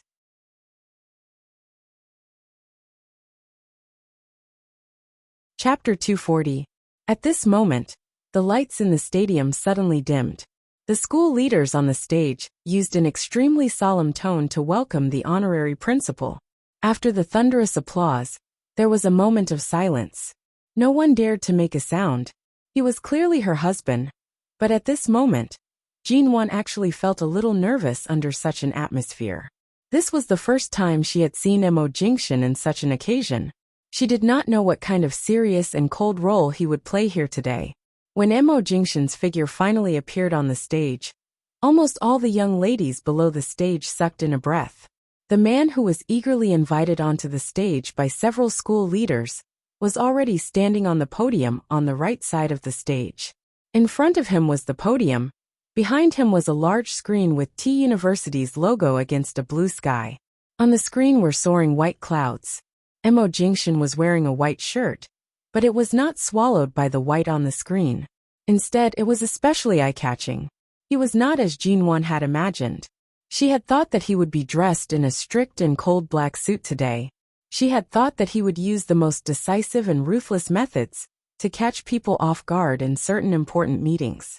She had thought that with the title of honorary principal, he would wear a suit and tie like the other school leaders, and even hold a microphone in his hand with a solemn expression.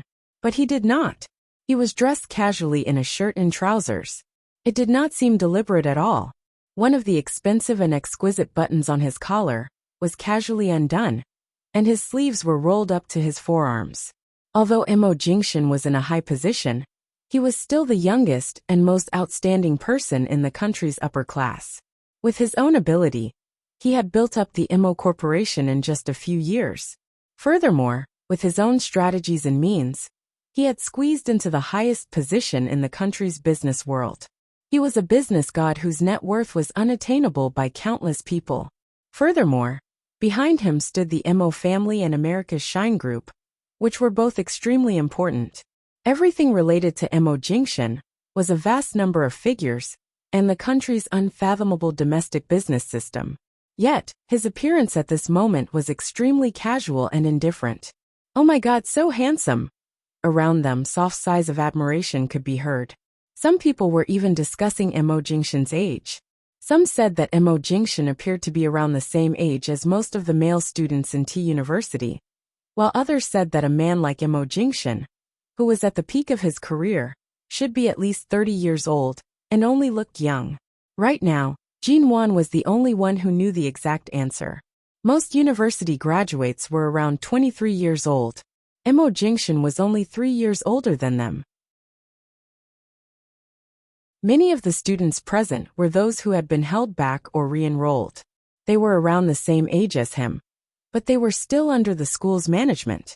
Their appearances and experiences were simple and ordinary.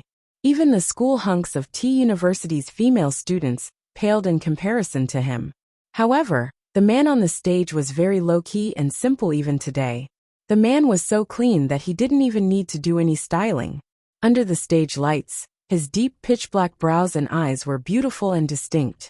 It was completely indescribable with words. Such a man couldn't be replicated by anyone. This man stood there, only a faint smile, but in an instant, other than him, the sun and moon lost their light. "Everyone, this is the first time we've met." Mo Jingshan stood behind the podium that was commonly seen in schools. He held the microphone on it, one hand casually resting on the podium, while the other gently raised the microphone. His pale lips carried 3 parts of a smile and 7 parts of calmness and indifference. The man's tone was casual and not deliberate at all. It was as if he was not invited to speak, but as if he was facing a group of young people who had yet to officially step into society. He put down his identity and gave everyone a simple smile in a polite and approachable manner. He said, "I'm Mo Jingshan." With just this sentence, the audience immediately applauded thunderously. Jinwan also rushed to applaud. However, looking at the man who was the center of attention on the stage, looking at his otherworldly calm and indifference, looking at this well-dressed man, she inexplicably recalled the scene last night when she was pressed down on the bed by him. She really couldn't see any trace of him being fierce to her in bed for the past few nights. What kind of man was he exactly? He could calmly control the overall situation in the company, the life and death of many small and medium-sized enterprises, and many business strategies were in his hands. He clearly had a pair of hands that could move clouds and rain with one turn of the hand. Yet he was very close to Nan Heng, a person who had a complicated background and was wandering on the fringes of the foreign arms business. Furthermore, he could stand here with the title of T University's honorary principal. "I'm very grateful to all the students of T University for coming here and having a pleasant and simple meeting with me." Everyone below the stage was quiet. The boys looked up at the man standing at the top, each of them thinking about whether they would one day have such an achievement. The girls looked up at the man, but at the same time, they were also tempted and drooling. As everyone knows, T University is the most high-end institution of higher learning in the country. It nurtures numerous talents for the country's economy and various large enterprises. From now on, MO Corporation will not only invest in the reconstruction of T University's century-old library, but we have also reached an agreement with T University to choose T University as our first choice in the future's recruitment fairs. At this point, MO Jingshan's smiling gaze shifted to Jin Wan, who was sitting in the third row in front of him. Jin Wan's position was not particularly obvious, but the man's gaze had already landed on her face. In the gymnasium that held several thousand people, everyone was looking seriously at the man on the stage. However, because of his gaze, the solemn crowd suddenly began to whisper among themselves. They were all asking, what was CEO Mo looking at? Which direction was he looking at? The school leaders also subconsciously looked in that direction, because of his gaze. However, the lights on the stage were too dim. They could not make out the students' faces, and could not tell who he was looking at. While everyone was curious, Mo Jingshan calmly withdrew his gaze. He unhurriedly curved his lips into a perfect curve, and raised his hand to indicate for everyone to stay focused. In an instant, Jin Wan's heart that had been raised to her throat slowly calmed down.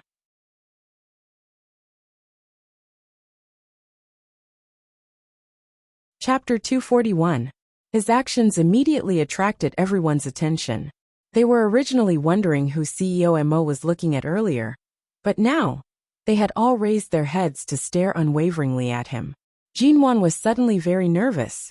Previously, she had clearly said that she did not want to expose anything in these few months at T University. However, Mo Jingshan's earlier glance was really too dangerous. Ling Feifei, who was seated by Jin Wan's side, already felt her heart churning. She recalled that earlier, CEO Mo seemed to be looking at her. Ling Feifei wondered if CEO Mo was looking at her earlier. She shyly raised her hand to press against her cheeks. She was so agitated that her hands were trembling. The students seated here must have grown tired of hearing the so-called official words in your more than 10 years of student life. What's more, you're tired of listening to the various polite speeches you've long memorized. Mo Jingshan's voice was clear and indifferent. Very good. If you're not willing to listen, I'm not willing to speak. The group of students below the stage immediately laughed. Great Boss Mo's words had really struck straight at their hearts. I'm a businessman, and I travel the business world. In the past 2 years, I've indeed been invited by several local business universities to be a visiting professor in the management department or business department. However, I've rejected them all. I really don't have the time or energy.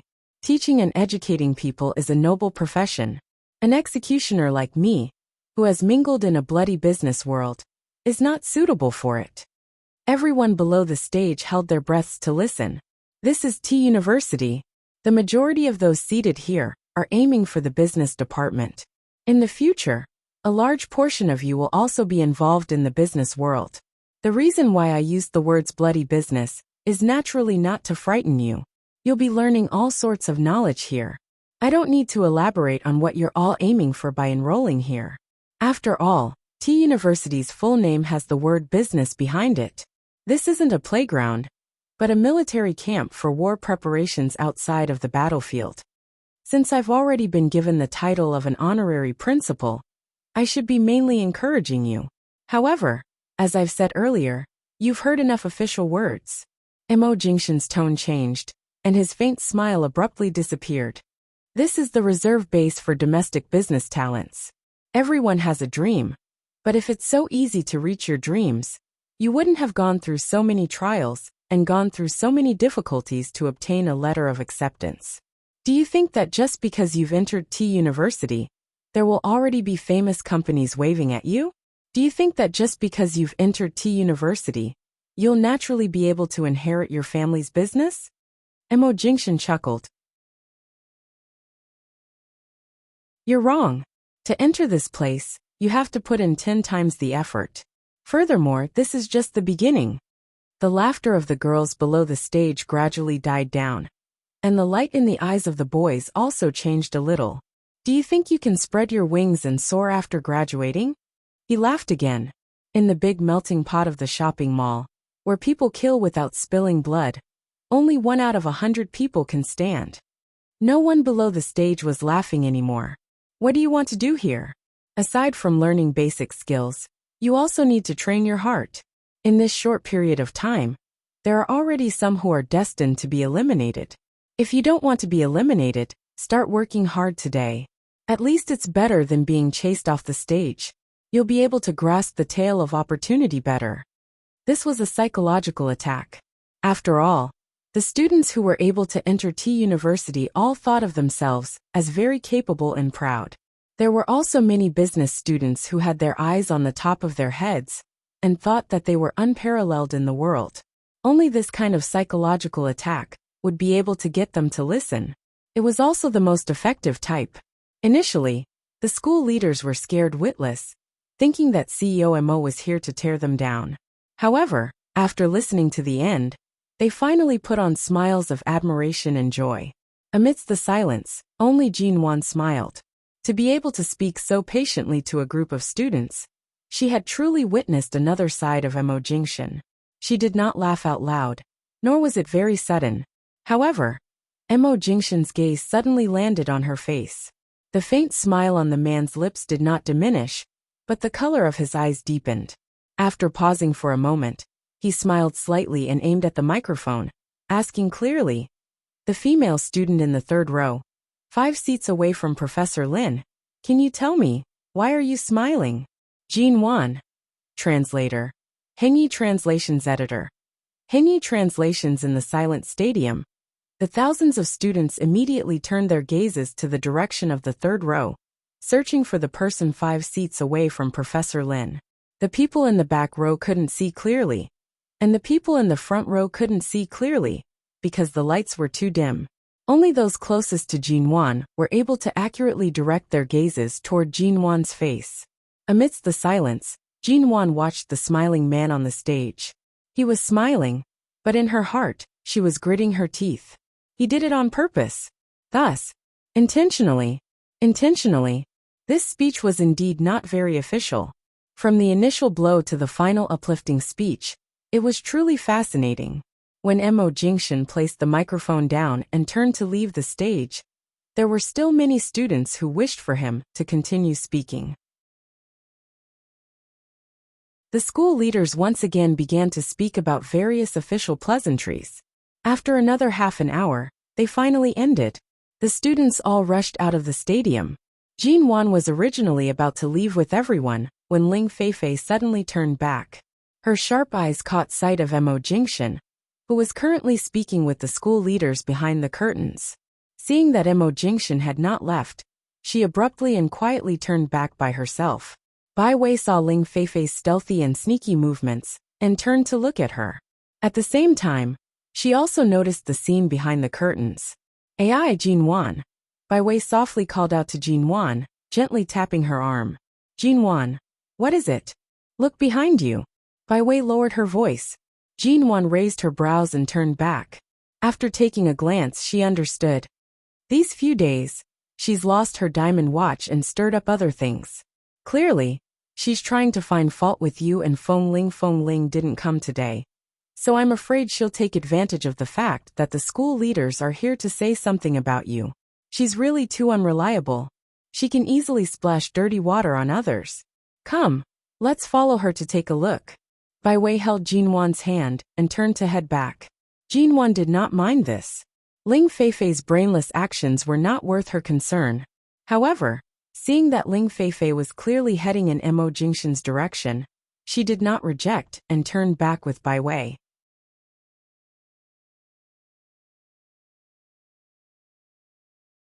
Chapter 242.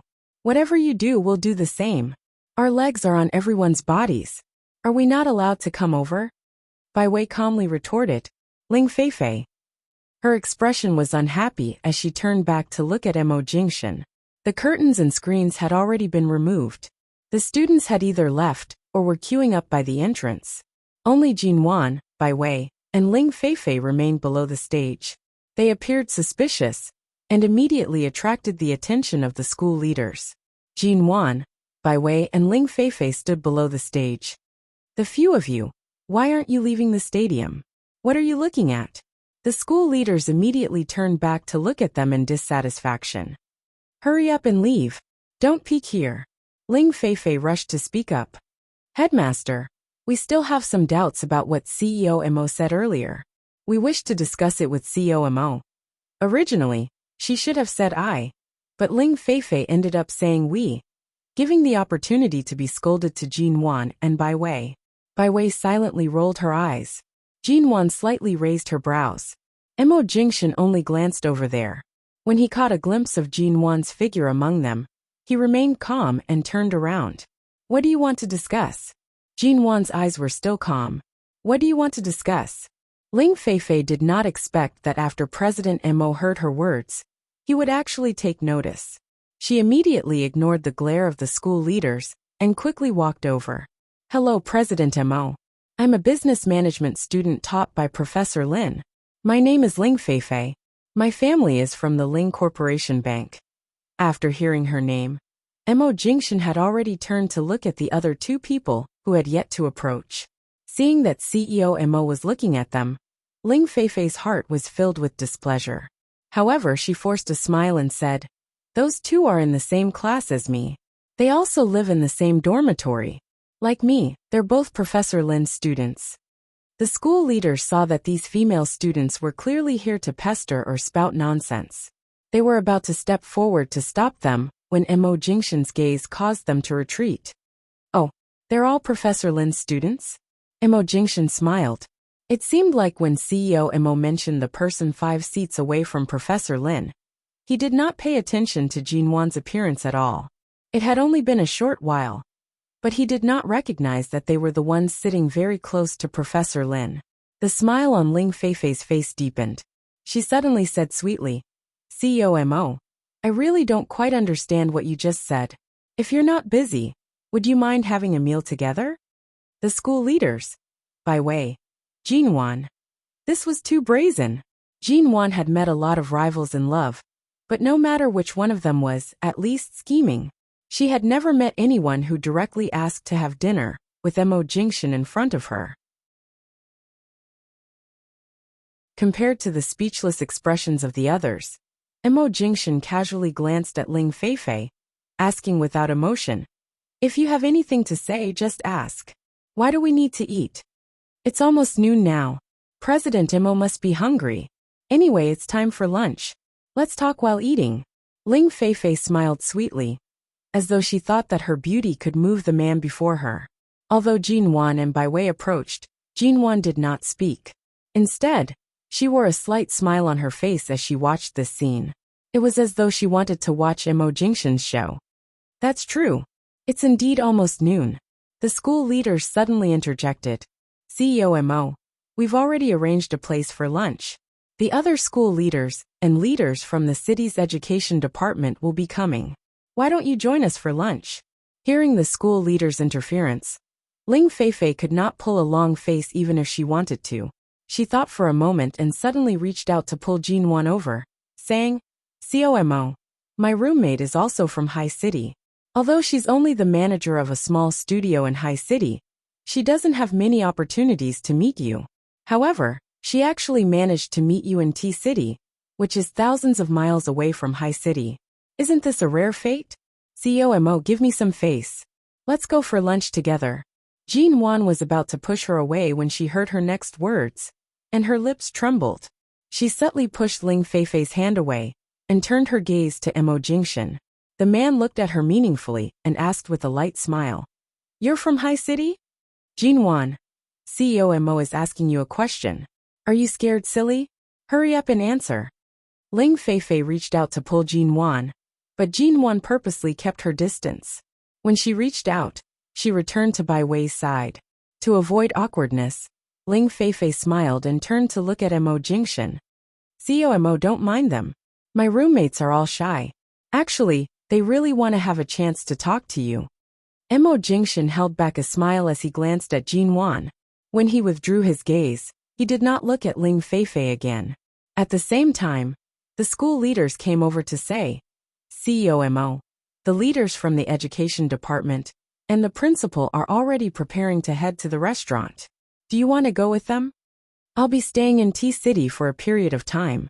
There's still plenty of time for me to eat with the school leaders. There's no rush, Mo Jingshan calmly said. Many years ago, when I was studying abroad, I've long heard about the university cafeterias in the country. Since it's already lunchtime, and since my classmates have invited me so warmly, why don't I follow you to T University's cafeteria for a walk and have lunch here? How about it? T University's cafeteria? Ling Feifei's dream of sitting with CEO Mo in a certain Western restaurant was instantly shattered. Bai Wei, who had not interjected all this while, finally spoke up. CEO Mo, if you really have such plans, T University's cafeteria is naturally the best choice. The chefs in T University's cafeteria are really skilled. It can be said that they are better than any other university's cafeteria in the country. Do you want to try it with us? The school leaders were about to collapse. What kind of god was Mo Jingshan? In the end, he refused to stay in the 7-star hotel that the school leaders had arranged for him. Right now, he didn't even want to go to the best restaurant the school had arranged for him. He actually wanted to squeeze into the cafeteria with a bunch of students. What kind of taste was this? Or was it some kind of hobby? However, Mo Jingshan had already personally spoken. The school leaders originally wanted to tactfully mention it again. In the end, under Bai Wei's polite invitation, Mo Jingshan lightly curved his lips. All right, students, please lead the way.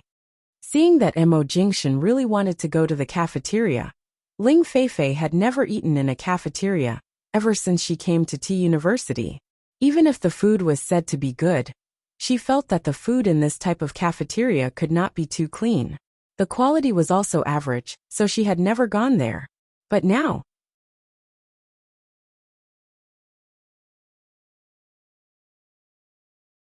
Chapter 243.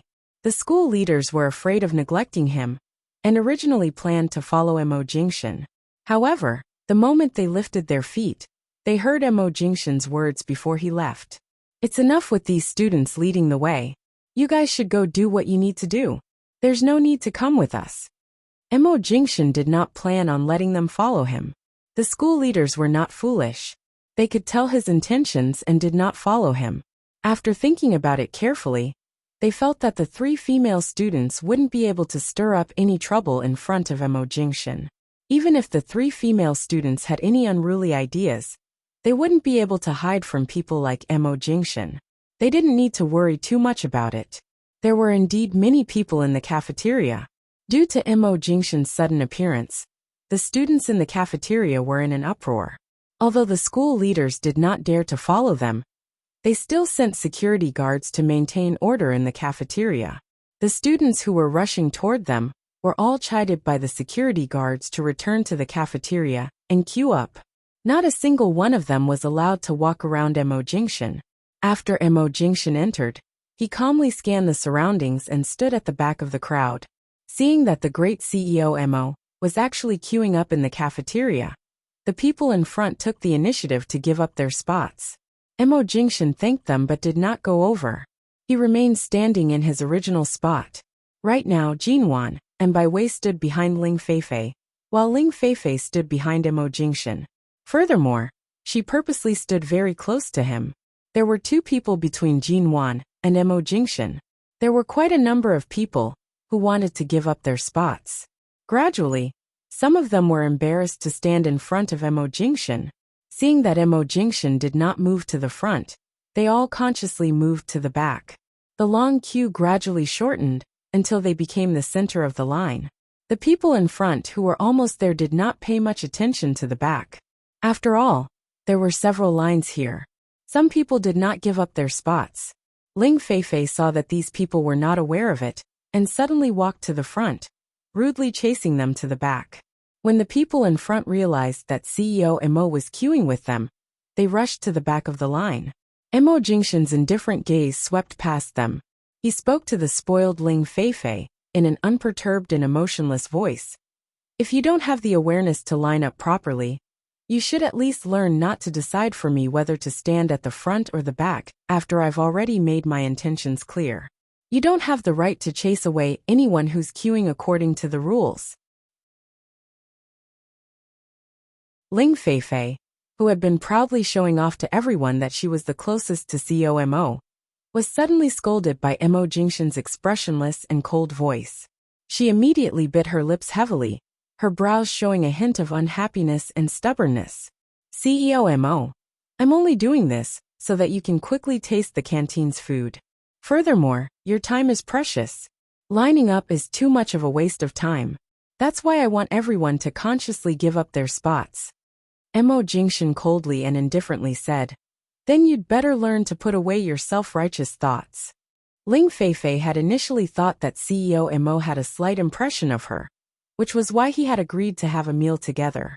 He had even lowered himself to come to T University's canteen. She did not expect that he would not give her any face. Ling Feifei felt extremely embarrassed. However, there were so many people watching. Furthermore, Mo Jingshan was the honorary principal. It was not too bad for a student to be lectured by a principal. She quickly suppressed her emotions and lowered her head to apologize. I'm sorry. I'll be more careful in the future. I won't act on my own. As she spoke, she consciously returned to the line. Bai Wei and Jin Wan were very close. Jin Wan heard Bai Wei use a voice that only she could hear to say, serves you right. Although Ling Feifei indeed deserved it, Jin Wan's attention was never on Ling Feifei. Ever since they left the stadium, she had been trying to find an opportunity to meet Mo Jingshan's gaze. She wanted to ask him if he was serious. Was he really going to T University's canteen? However, the man did not place his gaze on her again. She could not find an opportunity to meet his gaze. Now that there were two people between them, there was no chance for her to ask what exactly he was planning. Was he trying to make her heart, which was currently beating wildly, suffer a heart attack? After much difficulty, they finally managed to queue up to buy the canteen's set meal. Another student took the initiative to give up a clean table for them. After Mo Jingshan sat down, Ling Feifei rushed to sit by his side. However, Bai Wei took the seat first. Of course, she maintained an appropriate distance and did not cross the line. Ling Feifei was exasperated. She took the tray in her hands and sat across from Mo Jingshan. However, the moment she approached, she saw that Jin Wan had already taken the seat across from him. Although she wanted to scold them and chase them away, Mo Jingshan was sitting right here. She had to maintain her image and could only endure. She put on an aggrieved expression and sat diagonally across from Mo Jingshan. There's no soup in today's set meal. Do you guys want to drink water? Bai Wei asked. All right, then go buy a few bottles of mineral water. CEO Mo spoke so much earlier. I'm sure he hasn't drunk any water yet, right? Ling Feifei opened her mouth. After speaking for so long, she only had Bai Wei buy it. She remained seated. Bai Wei narrowed her eyes at her. The canteen supermarket is just 10 meters behind you. I'll have to walk much further than you to go around such a long table. You only need to turn back and walk a few steps to buy it. Are you sure you want me to go? In any case, didn't Ling Feifei wish to pretend in front of COMO? She could continue acting. She could not find an opportunity to order others around. Bai Wei would not spoil her. Ling Feifei turned back to glance in the direction of the supermarket. Jin Wan, you go. I'm not thirsty. If you want to drink, go buy it yourself. Jin Wan used her chopsticks to pick out the bones of a piece of fish. She patiently picked through it while calmly speaking without raising her eyelids. Ling Feifei immediately rolled her eyes at her. She placed down her chopsticks and stood up to head to the supermarket. COMO, we weren't too rude earlier in the stadium, were we? Seeing that the noisy Ling Feifei had left, Bai Wei politely asked. Mo Jingshan glanced at the fish bone Jin Wan was picking out and saw that she had also picked out a very small, thin, and hard-to-find bone. After making sure that she would not be stuck in her throat, he looked away and said indifferently, no. Jin Wan was stunned. The silence did not last more than 3 minutes before Ling Feifei returned with water. She had only bought 2 bottles. Clearly, one for her and one for Mo Jingshan. When she sat down, She placed a bottle of water in front of him. She smiled sweetly and said, CEO Mo, please have some water. At this moment, the fish Jinwan had just eaten was slightly salty. She immediately coughed.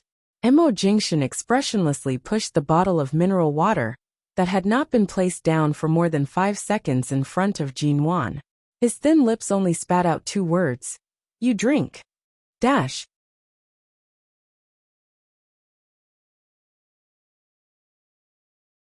Chapter 244. Jinwan's throat was indeed salty. She instinctively picked up the bottle, twisted it open, and drank a mouthful. Ling Feifei's expression immediately became longer. CEO Mo, I bought this water for you. Earlier, my roommate said that she wasn't thirsty. There's no need for her to drink your water. Earlier was earlier. Now is now. Can't you see that Jinwan has been salted? Speaking of which, the fish is indeed a little salty today. Bai Wei glanced at Ling Feifei as she spoke. Also, don't always call me your roommate. Do Jinwan and I not have names? I was afraid that CEO Mo wouldn't be able to remember so many names in such a short amount of time, so I didn't say anything. Ling Feifei carelessly explained as she glanced at Jinwan in dissatisfaction. Seeing that Jinwan had no qualms about drinking the water, she became even more unhappy. Thank you CEO Mo for the water. After Jinwan finished drinking, she placed the bottle down and raised her eyes to speak to Mo Jingshan. She then smiled as though there was no one else present. To others, this smile of hers was purely a smile of thanks. However, from Mo Jingshan's perspective, this little woman was intentionally watching him make a scene, and now, she was clearly seducing him. No need to thank me. He also smiled slightly. His gaze was deep, appearing calm and indifferent. Seeing that Jinwan and Mo Jingshan could speak to each other over a bottle of water, Ling Feifei felt even more upset. She suddenly regretted dragging Bai Wei and Jinwan along to look for Mo Jingshan. Otherwise, the two of them would most likely never have the chance to sit and eat with someone like Mo Jingshan in this lifetime. Furthermore, earlier on, she was the one who suggested to have a meal together. Right now, CEO Mo had only come to a place like the cafeteria to give her face. If not for her, would Jinwan and Bai Wei have such an opportunity?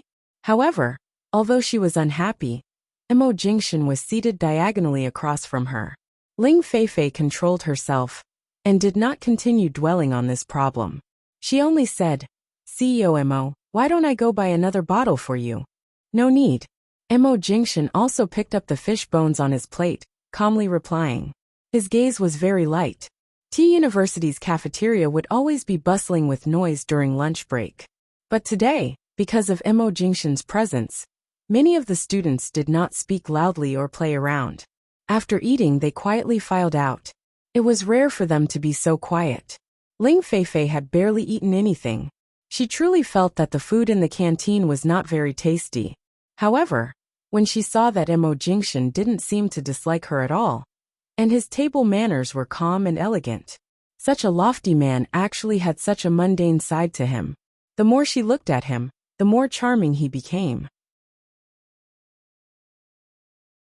After taking a few bites, Ling Feifei could not help but mutter, President Mo, don't blame me for being talkative, but you're really so handsome. After that, she continued to ask in a low voice, CEO Mo, are you married? Ahem. Jinwan suddenly coughed. He coughed as if he was choking. He turned to the ground and coughed a few times, then picked up the bottle of mineral water again. Mo Jingshan glanced at her. Jinwan avoided his eyes, held back her cough, and drank several mouthfuls of water. Ling Feifei was extremely displeased with Jinwan's despicable actions of intentionally diverting Mo Jingshan's attention. Jinwan, why are you coughing out of the blue? Can't you see that he's talking? The fish is too salty. Jinwan placed it in the water. You're still eating salty fish? It's salted fish. If it's not salty, how can it be called salted fish? Bai Wei said. Ling Feifei decided to ignore them. Her gaze stubbornly turned to Mo Jingshan. CEO Mo, is it convenient for me to answer my earlier question? Mo Jingshan's gaze was calm, gentle, and unhurried. I'm married. Ling Feifei's anxious and expectant expression immediately collapsed. First, she did not expect him to actually be married. Secondly, She did not expect him to answer so directly. It's such a pity that CEO Mo actually got married so early. What's there to pity about marriage? Mo Jingshan coldly glanced at her, his tone clear. I'm very fortunate to be able to marry my current wife. After having her, my once unchanging life has changed because of her. In my eyes, she is the most important person. Once a person walks through the world, they must have a pair of hands that will never leave. Only then will they not truly be alone. Jin Wan's eating movements gradually slowed down. She raised her eyes to look at the man sitting opposite her, only to see that his eyes were filled with a hint of warmth that she often saw. She actually did not know that when Mo Jingshan mentioned her in front of outsiders, he would actually be like this. It seems like CEO Mo really loves your wife. I'm so envious. Ling Feifei forced a smile. All of a sudden, she really wanted to know what kind of woman a man like Mo Jingshan would treat so attentively was like. Hearing the word really loves, Jin Wan's grip on her chopsticks tightened. In an instant, her heart seemed to be filled with boiling emotions. If she had not maintained her composure, she would have directly pounced into this man's embrace. Unfortunately, at this moment, a male student from Professor Lin's class walked into the cafeteria and bought a bottle of water.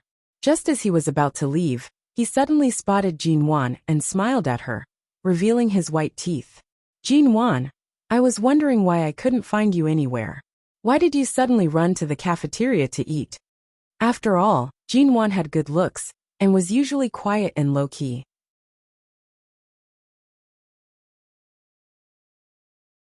Many of the hedonistic young masters in Professor Lin's class had good impressions of Jin Wan. When they walked past each other in T University, those cold and arrogant fellows would always greet Jin Wan amiably. Today was not an exception. However, from Mo Jingshan's perspective, that was not the case. Jin Wan smiled and turned back to greet him. When she turned back, she met the man's mild gaze. Several minutes later, Jin Wan rose to head to the restroom. T University's cafeteria's restroom was very clean and quiet. Every half an hour, a cleaning lady would come to clean it. Although there were many students entering and leaving, it was still very clean. At this moment, many students had already left the cafeteria. Jin Wan walked into the female restroom and turned on the tap to let out the water. She leisurely rubbed her hands. After washing up, she had just turned off the water when a white figure suddenly flashed in. She turned back and saw Mo Jingshan. This is the female. Jin Wan was about to speak when she saw him close the restroom door. Jin Wan's hands were still wet. She was startled for a moment before hurriedly placing her hands under the air dryer to dry them. As the wind whistled, the man's long lashes lowered. He looked at her and took 2 steps forward. What happened to the man earlier?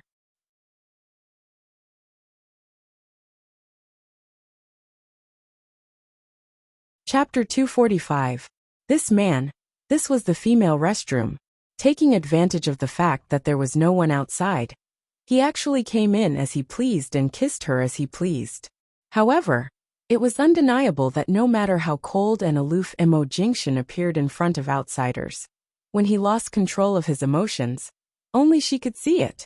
Thinking of this, Jin Wan's heart was filled with happiness. After being kissed and bitten, Jin Wan was still smiling. The man pinched her chin. You're still quite happy. Jin Wan feigned ignorance. What? The man's emotions were unreadable as he watched her calm expression. As expected, I shouldn't have let you come to T University from the start. This really wasn't a wise choice. Don't misunderstand. He's just a classmate. Normally, we'll see each other all the time. When we see each other, we should at least greet each other. Is that so?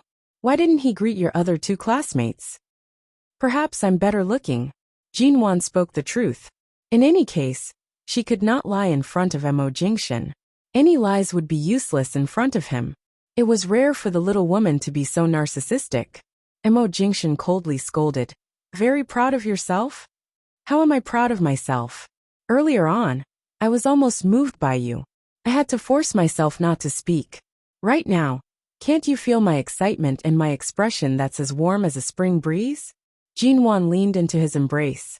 Since the restroom door was already closed, she should act coquettishly when it was time to act coquettishly. Otherwise, If Boss Missouri turned into a jealous king or something, things would not end well. The little woman's soft and fragrant body was pressed into his embrace. The man glanced at her with a hint of a smile. Is that so? Then can you feel my killing intent? All of a sudden, there was a knock on the restroom door. Jinwan's expression turned solemn. She turned toward the door and saw that it had been locked from the inside. Ah, why can't this door be opened? A female student spoke from outside. Perhaps it's broken again? Last week, the cafeteria restroom's lock seemed to have been broken. The school said that they had already found someone to fix it. Perhaps it's broken again? Forget it. Let's go to the school's restroom. The two female students pushed against the door, but could not open it. In the end they left. Jinwan had just released a sigh of relief when the hand behind her waist suddenly lifted her up. Before she could react, the man abruptly kissed her again. The long and deep kiss made her soften instantly. He pressed the back of her head with one hand and held her slender waist with the other, bringing her forward. This kind of occasion, this kind of place, everything about this man made her want to hold him tightly in her world.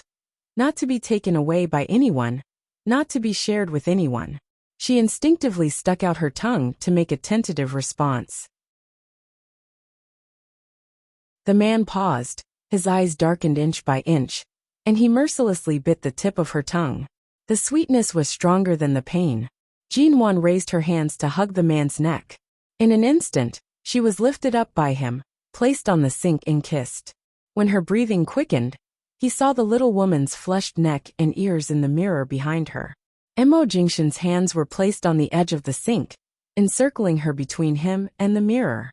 He bent down to look at her, his black eyes filled with undisguised aggression. There's still more than a month before you graduate. It seems like I can't leave T-City in the short term, he said slowly and huskily. Keep those people who are seeking death away from you, Anne? When Jinwan was carried up, her clothes were slightly messy. The little woman was not dressed in the mature professional attire she wore in High City's studio. Jinwan was only 21 years old. Her eyes were big and her skin was white. This simple and clean student attire made her appear like a high school student who had yet to reach adulthood. Right now, she was sitting in front of him. Her gaze was clean and innocent. Her slightly messy collar was slightly pulled open, revealing her collarbone. The softness hidden under her clothes rose and fell with her breathing.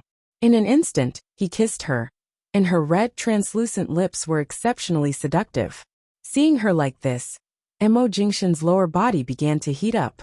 His Adam's apple bobbed, and he suppressed the desire to press her down here and do it properly. He calmed his breathing and slowly asked, "Must we maintain such a distance and relationship in T University? It's not necessary. It doesn't have to be like this. But as you can see, the students here all worship you. There are many girls like Ling Feifei. I still have to study here for more than a month. I don't want to be disturbed by them. In the past, I was always targeted by those rich young ladies in High City. It's not easy for me to live such a low-key and peaceful life. Anyway, I don't have much time left. Just cooperate with me." Jinwan raised her arms and hugged the man's neck tightly. "You have to know how much weight the words Mo Jingshan's wife carry. I'll instantly become the target of public criticism. With me around, will you be afraid?" "Of course I won't be afraid. But I've seen too many envious, jealous and hateful gazes since I was young. Right now, I'll just treat it as Mrs. Mo visiting T University incognito. Mr. Mo, you have to give me some face and let me play to my heart's content." Jinwan leaned in and kissed his lips. When the man lowered his eyes to look at her, she said with some pride, "You can't always spend your time on me in T-City. There's still a Mo Corporation subsidiary company here. If there's a need, the company's management needs you to meet them. Furthermore, don't you think that if we directly publicize our relationship, it'll be too much to abuse the dogs?" Mo Jingshan snorted. "Your Professor Lin isn't hidden. Professor Lin doesn't matter. He's an old man with high IQ. He knows what to say and what not to say. As for the other school leaders and students, forget it. What's wrong with that roommate of yours?" Mo Jingshan carried Jinwan down from the slightly wet and cold sink. Men usually did not pay much attention to the small squabbles between women. However, earlier on, Ling Feifei had been arguing with Jin Wan and the others. It was clear that their relationship did not seem like that of normal roommates. She's the one who called to find trouble with me that night. She's only 20 years old, but she behaves like an immature child. She's likely been spoiled by her family. I don't usually bicker with her. You can just ignore her. Does she always target you? Not really. It's just that she feels that I'm the manager of a small studio.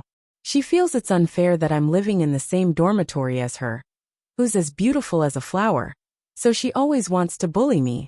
The man raised his brows. It's rare to find someone who has the instinct to bully you. Jin Wan.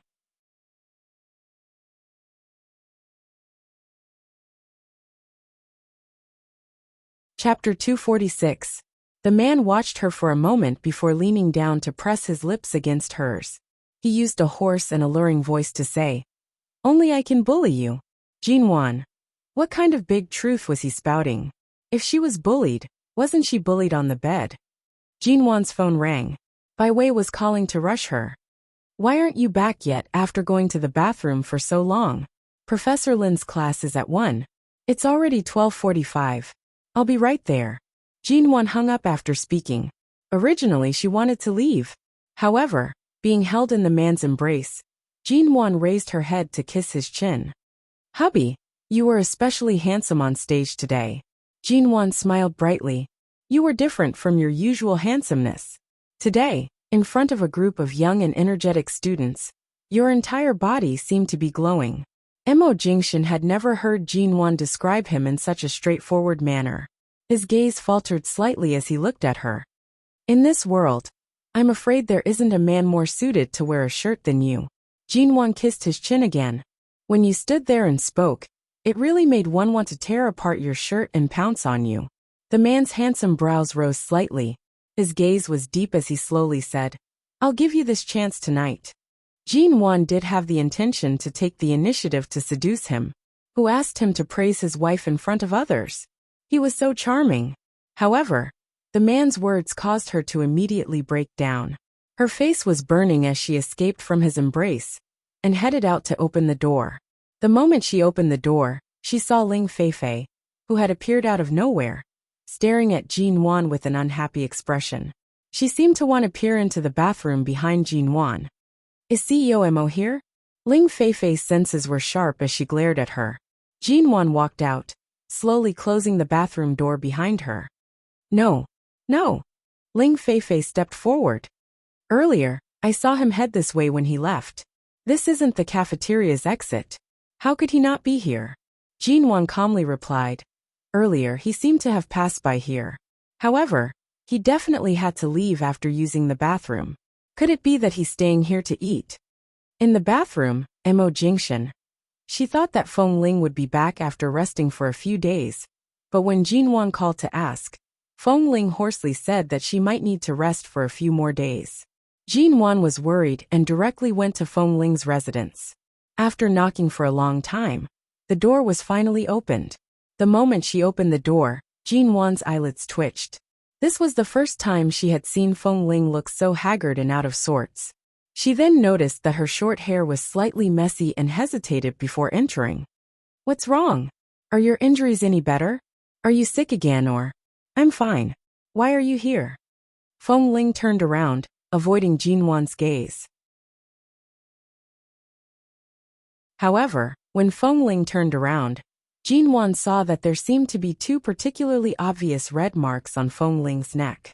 Jin Wan immediately walked over and pulled Feng Ling back. Only then did she see the marks on her neck more clearly. Not only on her neck, but her collar was also slightly pulled open by Jin Wan. Around Feng Ling's collarbone, there were scattered marks. Jin Wan naturally recognized these marks. Every time Mo Jingshan lost control in bed, and was especially forceful, she would wake up to find such marks on her body. However, Mo Jingshan usually cared about her feelings, so this was rare.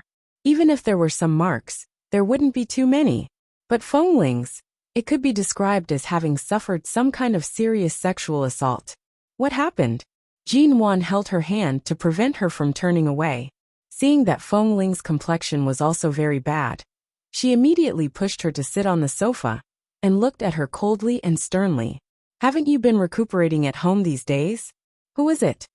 The answer clearly appeared in her mind, but Jinwan felt that although Nanhang's background was complicated, he was extremely calm and rational like Mo Jingshan. It shouldn't be possible for him. The answer was obvious in Jinwan's eyes.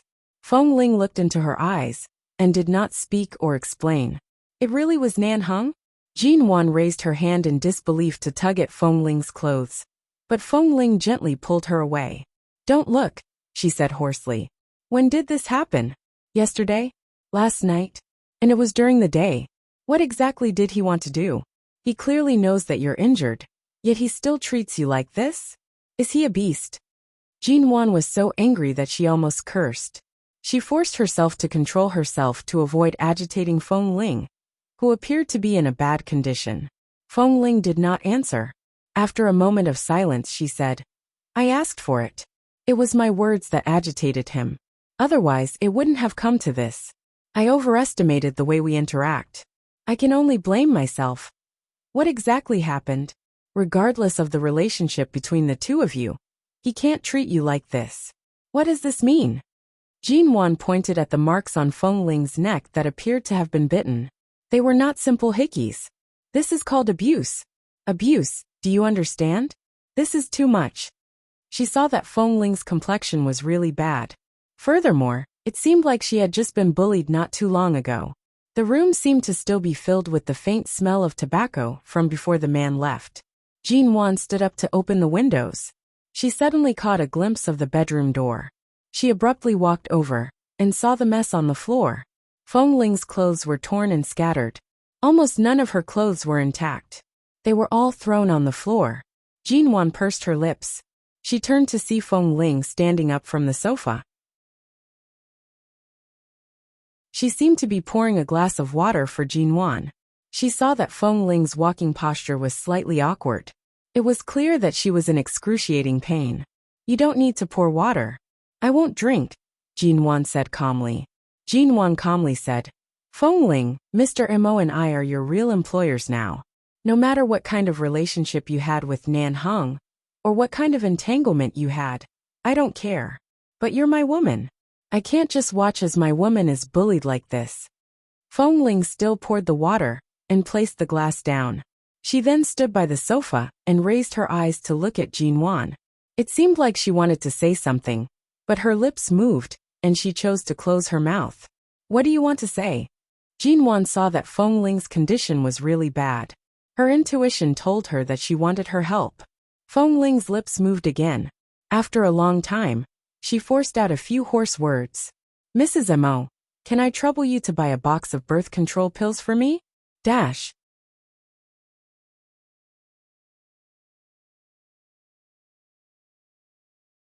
Chapter 247. This was the first time Jinwan had bought a contraceptive pill. When she stood in the pharmacy, she didn't know what brand to buy. It wasn't until the pharmacy clerk brought her a pink box with only one pill in it that she took a closer look at it. Then her eyes glanced at the medicine counter next to her. Miss, do you need anything else? Do you have a pregnancy test? Yes, please wait a moment. I'll get it for you. When Jinwan left the pharmacy, she held the contraceptive pills she bought for Feng Ling in one hand, and the pregnancy test paper she bought for herself in the other. Although she didn't seem to be pregnant previously, she occasionally showed signs of early pregnancy. However, due to her cold body, she didn't consider whether she would get pregnant soon. Cold body was related to the cold womb. Although it didn't have much effect, the pregnancy rate would definitely be lower. Therefore, Jinwan didn't take the possibility of pregnancy seriously. Since she came to the pharmacy today, she bought a pregnancy test and went back to take it. Returning to Feng Ling's residence, Feng Ling had already showered and changed her clothes. Except for the obvious marks on her neck that couldn't be covered, she looked no different. Do you want to move to my place these days? Jinwan handed the medicine to her. She originally wanted to go into the bedroom to help her put away the clothes on the floor. But when she entered, she saw that the floor and bed had been cleaned. Although Feng Ling was used to living with those men, she really liked cleanliness. Today was the first time she saw such a scene. No, you and COMO haven't been together for more than a month. You'd better enjoy your rare time alone. I'm fine here. I'll go back to school to accompany you after a few days of rest. I don't need to accompany you, but you can't stay here alone. What if Nanheng? He just flew to America. He won't come for the time being. Feng Ling's expression was calm. Jinwan slowly frowned. Flew to America? He just bullied you like this, and in the blink of an eye, he'll fly back to America? Mrs. Mo, I don't want Mr. Mo to know about this matter. Otherwise, he might fire me because my matter has affected your mood. I don't plan to return to America, so. Feng Ling didn't explain, but slightly pursed her lips. Rest well. I won't tell him. Jinwan didn't hesitate at all. Only then did Feng Ling stop talking. She smiled at her, but clearly, she was not in the mood to smile. It could be seen that there must be a story between Feng Ling and Nanheng. But Feng Ling did not like to share too much about herself with others. Previously in the condo, Feng Ling was able to talk about some of her past experiences, which could be considered as letting down some of her guard against Jinwan, this employer or friend whom she was increasingly familiar with. However, she clearly did not intend to talk too much about her relationship with Nanheng. Or perhaps, there was something that was too obscure to mention. Jinwan stayed at Feng Ling's place until 7 in the evening before leaving. In the end, she helped Feng Ling apply ice to the bruises on her neck, and reminded her to apply ice every hour. After confirming that Feng Ling's mood and condition were stable, she finally left. At night, when Mo Jingxian entered the house, Jinwan had just returned home. When he returned, Jinwan was sitting on the sofa with a pillow in her hand. She was curled up into a ball and covered her eyes with her fingers, leaving only a small gap to look at the television screen. The man approached, his hand landing on her head. The little woman on the sofa immediately shivered. She let out an ah, and abruptly raised her head to look at him. The fear in her eyes gradually dissipated. Why did you come back so late? What are you watching? Mo Jingxian rubbed the top of her head comfortingly, glancing at the television screen from the side. The television was currently showing a horror film that had recently been released. When I reached home earlier, I realized that you weren't back yet. Recently, I've gotten used to staying in the dormitory. When I was bored, I randomly watched a movie. It just so happened that they were showing a horror film, so I watched it for a while. With that little bit of courage of yours, when did you become interested in horror films? In the past, I always heard others say that it was good, but I never had the chance to watch it. Just now when the channel changed I saw it, so I took a few more glances. Jinwan was still hugging the pillow, her face pressed against it. She tilted her head to look at him. You're indeed busier in T-City than in High City. And I'll be staying in T-City for at least half a month. I'll try to finish my work in the morning and come back earlier to accompany you at night. And seeing that the little woman seemed to have been badly frightened, Mo Jingxian picked up the remote control to turn off the television. He then carried her up, sat on the sofa, and placed her on his lap. If you're not coming back, it's fine if I stay in the dormitory. After all, I've already stayed there for more than a month. I'm already used to it. Your roommate has a very serious brain problem and psychological disorder. It's best if you don't stay there as often. Jinwan almost laughed out loud. A very serious brain problem and psychological disorder? Was he indirectly implying that Ling Feifei was a retard? Her eyes curved. Humans, will always encounter all kinds of weirdos. This kind of person with a low IQ doesn't pose any threat to me at all. What's there to worry about? It's true that she doesn't pose any threat, but it'll easily lower her IQ. After speaking, Mo Jingxian watched her for a moment before pinching her cheek. I'll accompany you in T-City for a few more days.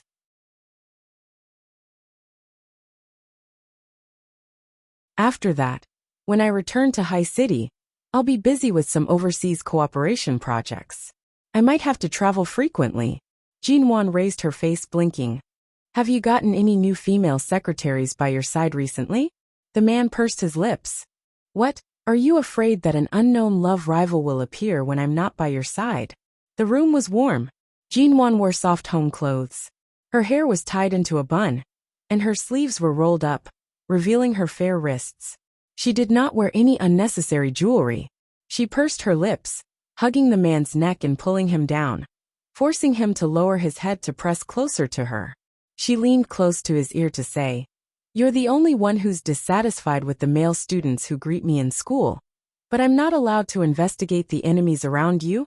In the past, Jinwan did not mind the gender of the employees in Mo Jingshan's company or around him. However, ever since the incident with Shuyan, she had always minded the position of his secretary. The man's hand was around her waist. Using this position, he leaned down and kissed her twice on the lips. He chuckled softly. "My secretary position is still empty. Mrs. Mo is really worried. Why don't you wait until you've completed your studies in business management? Hand over the studio to your best friend, and you can come to work in Mo Corporation.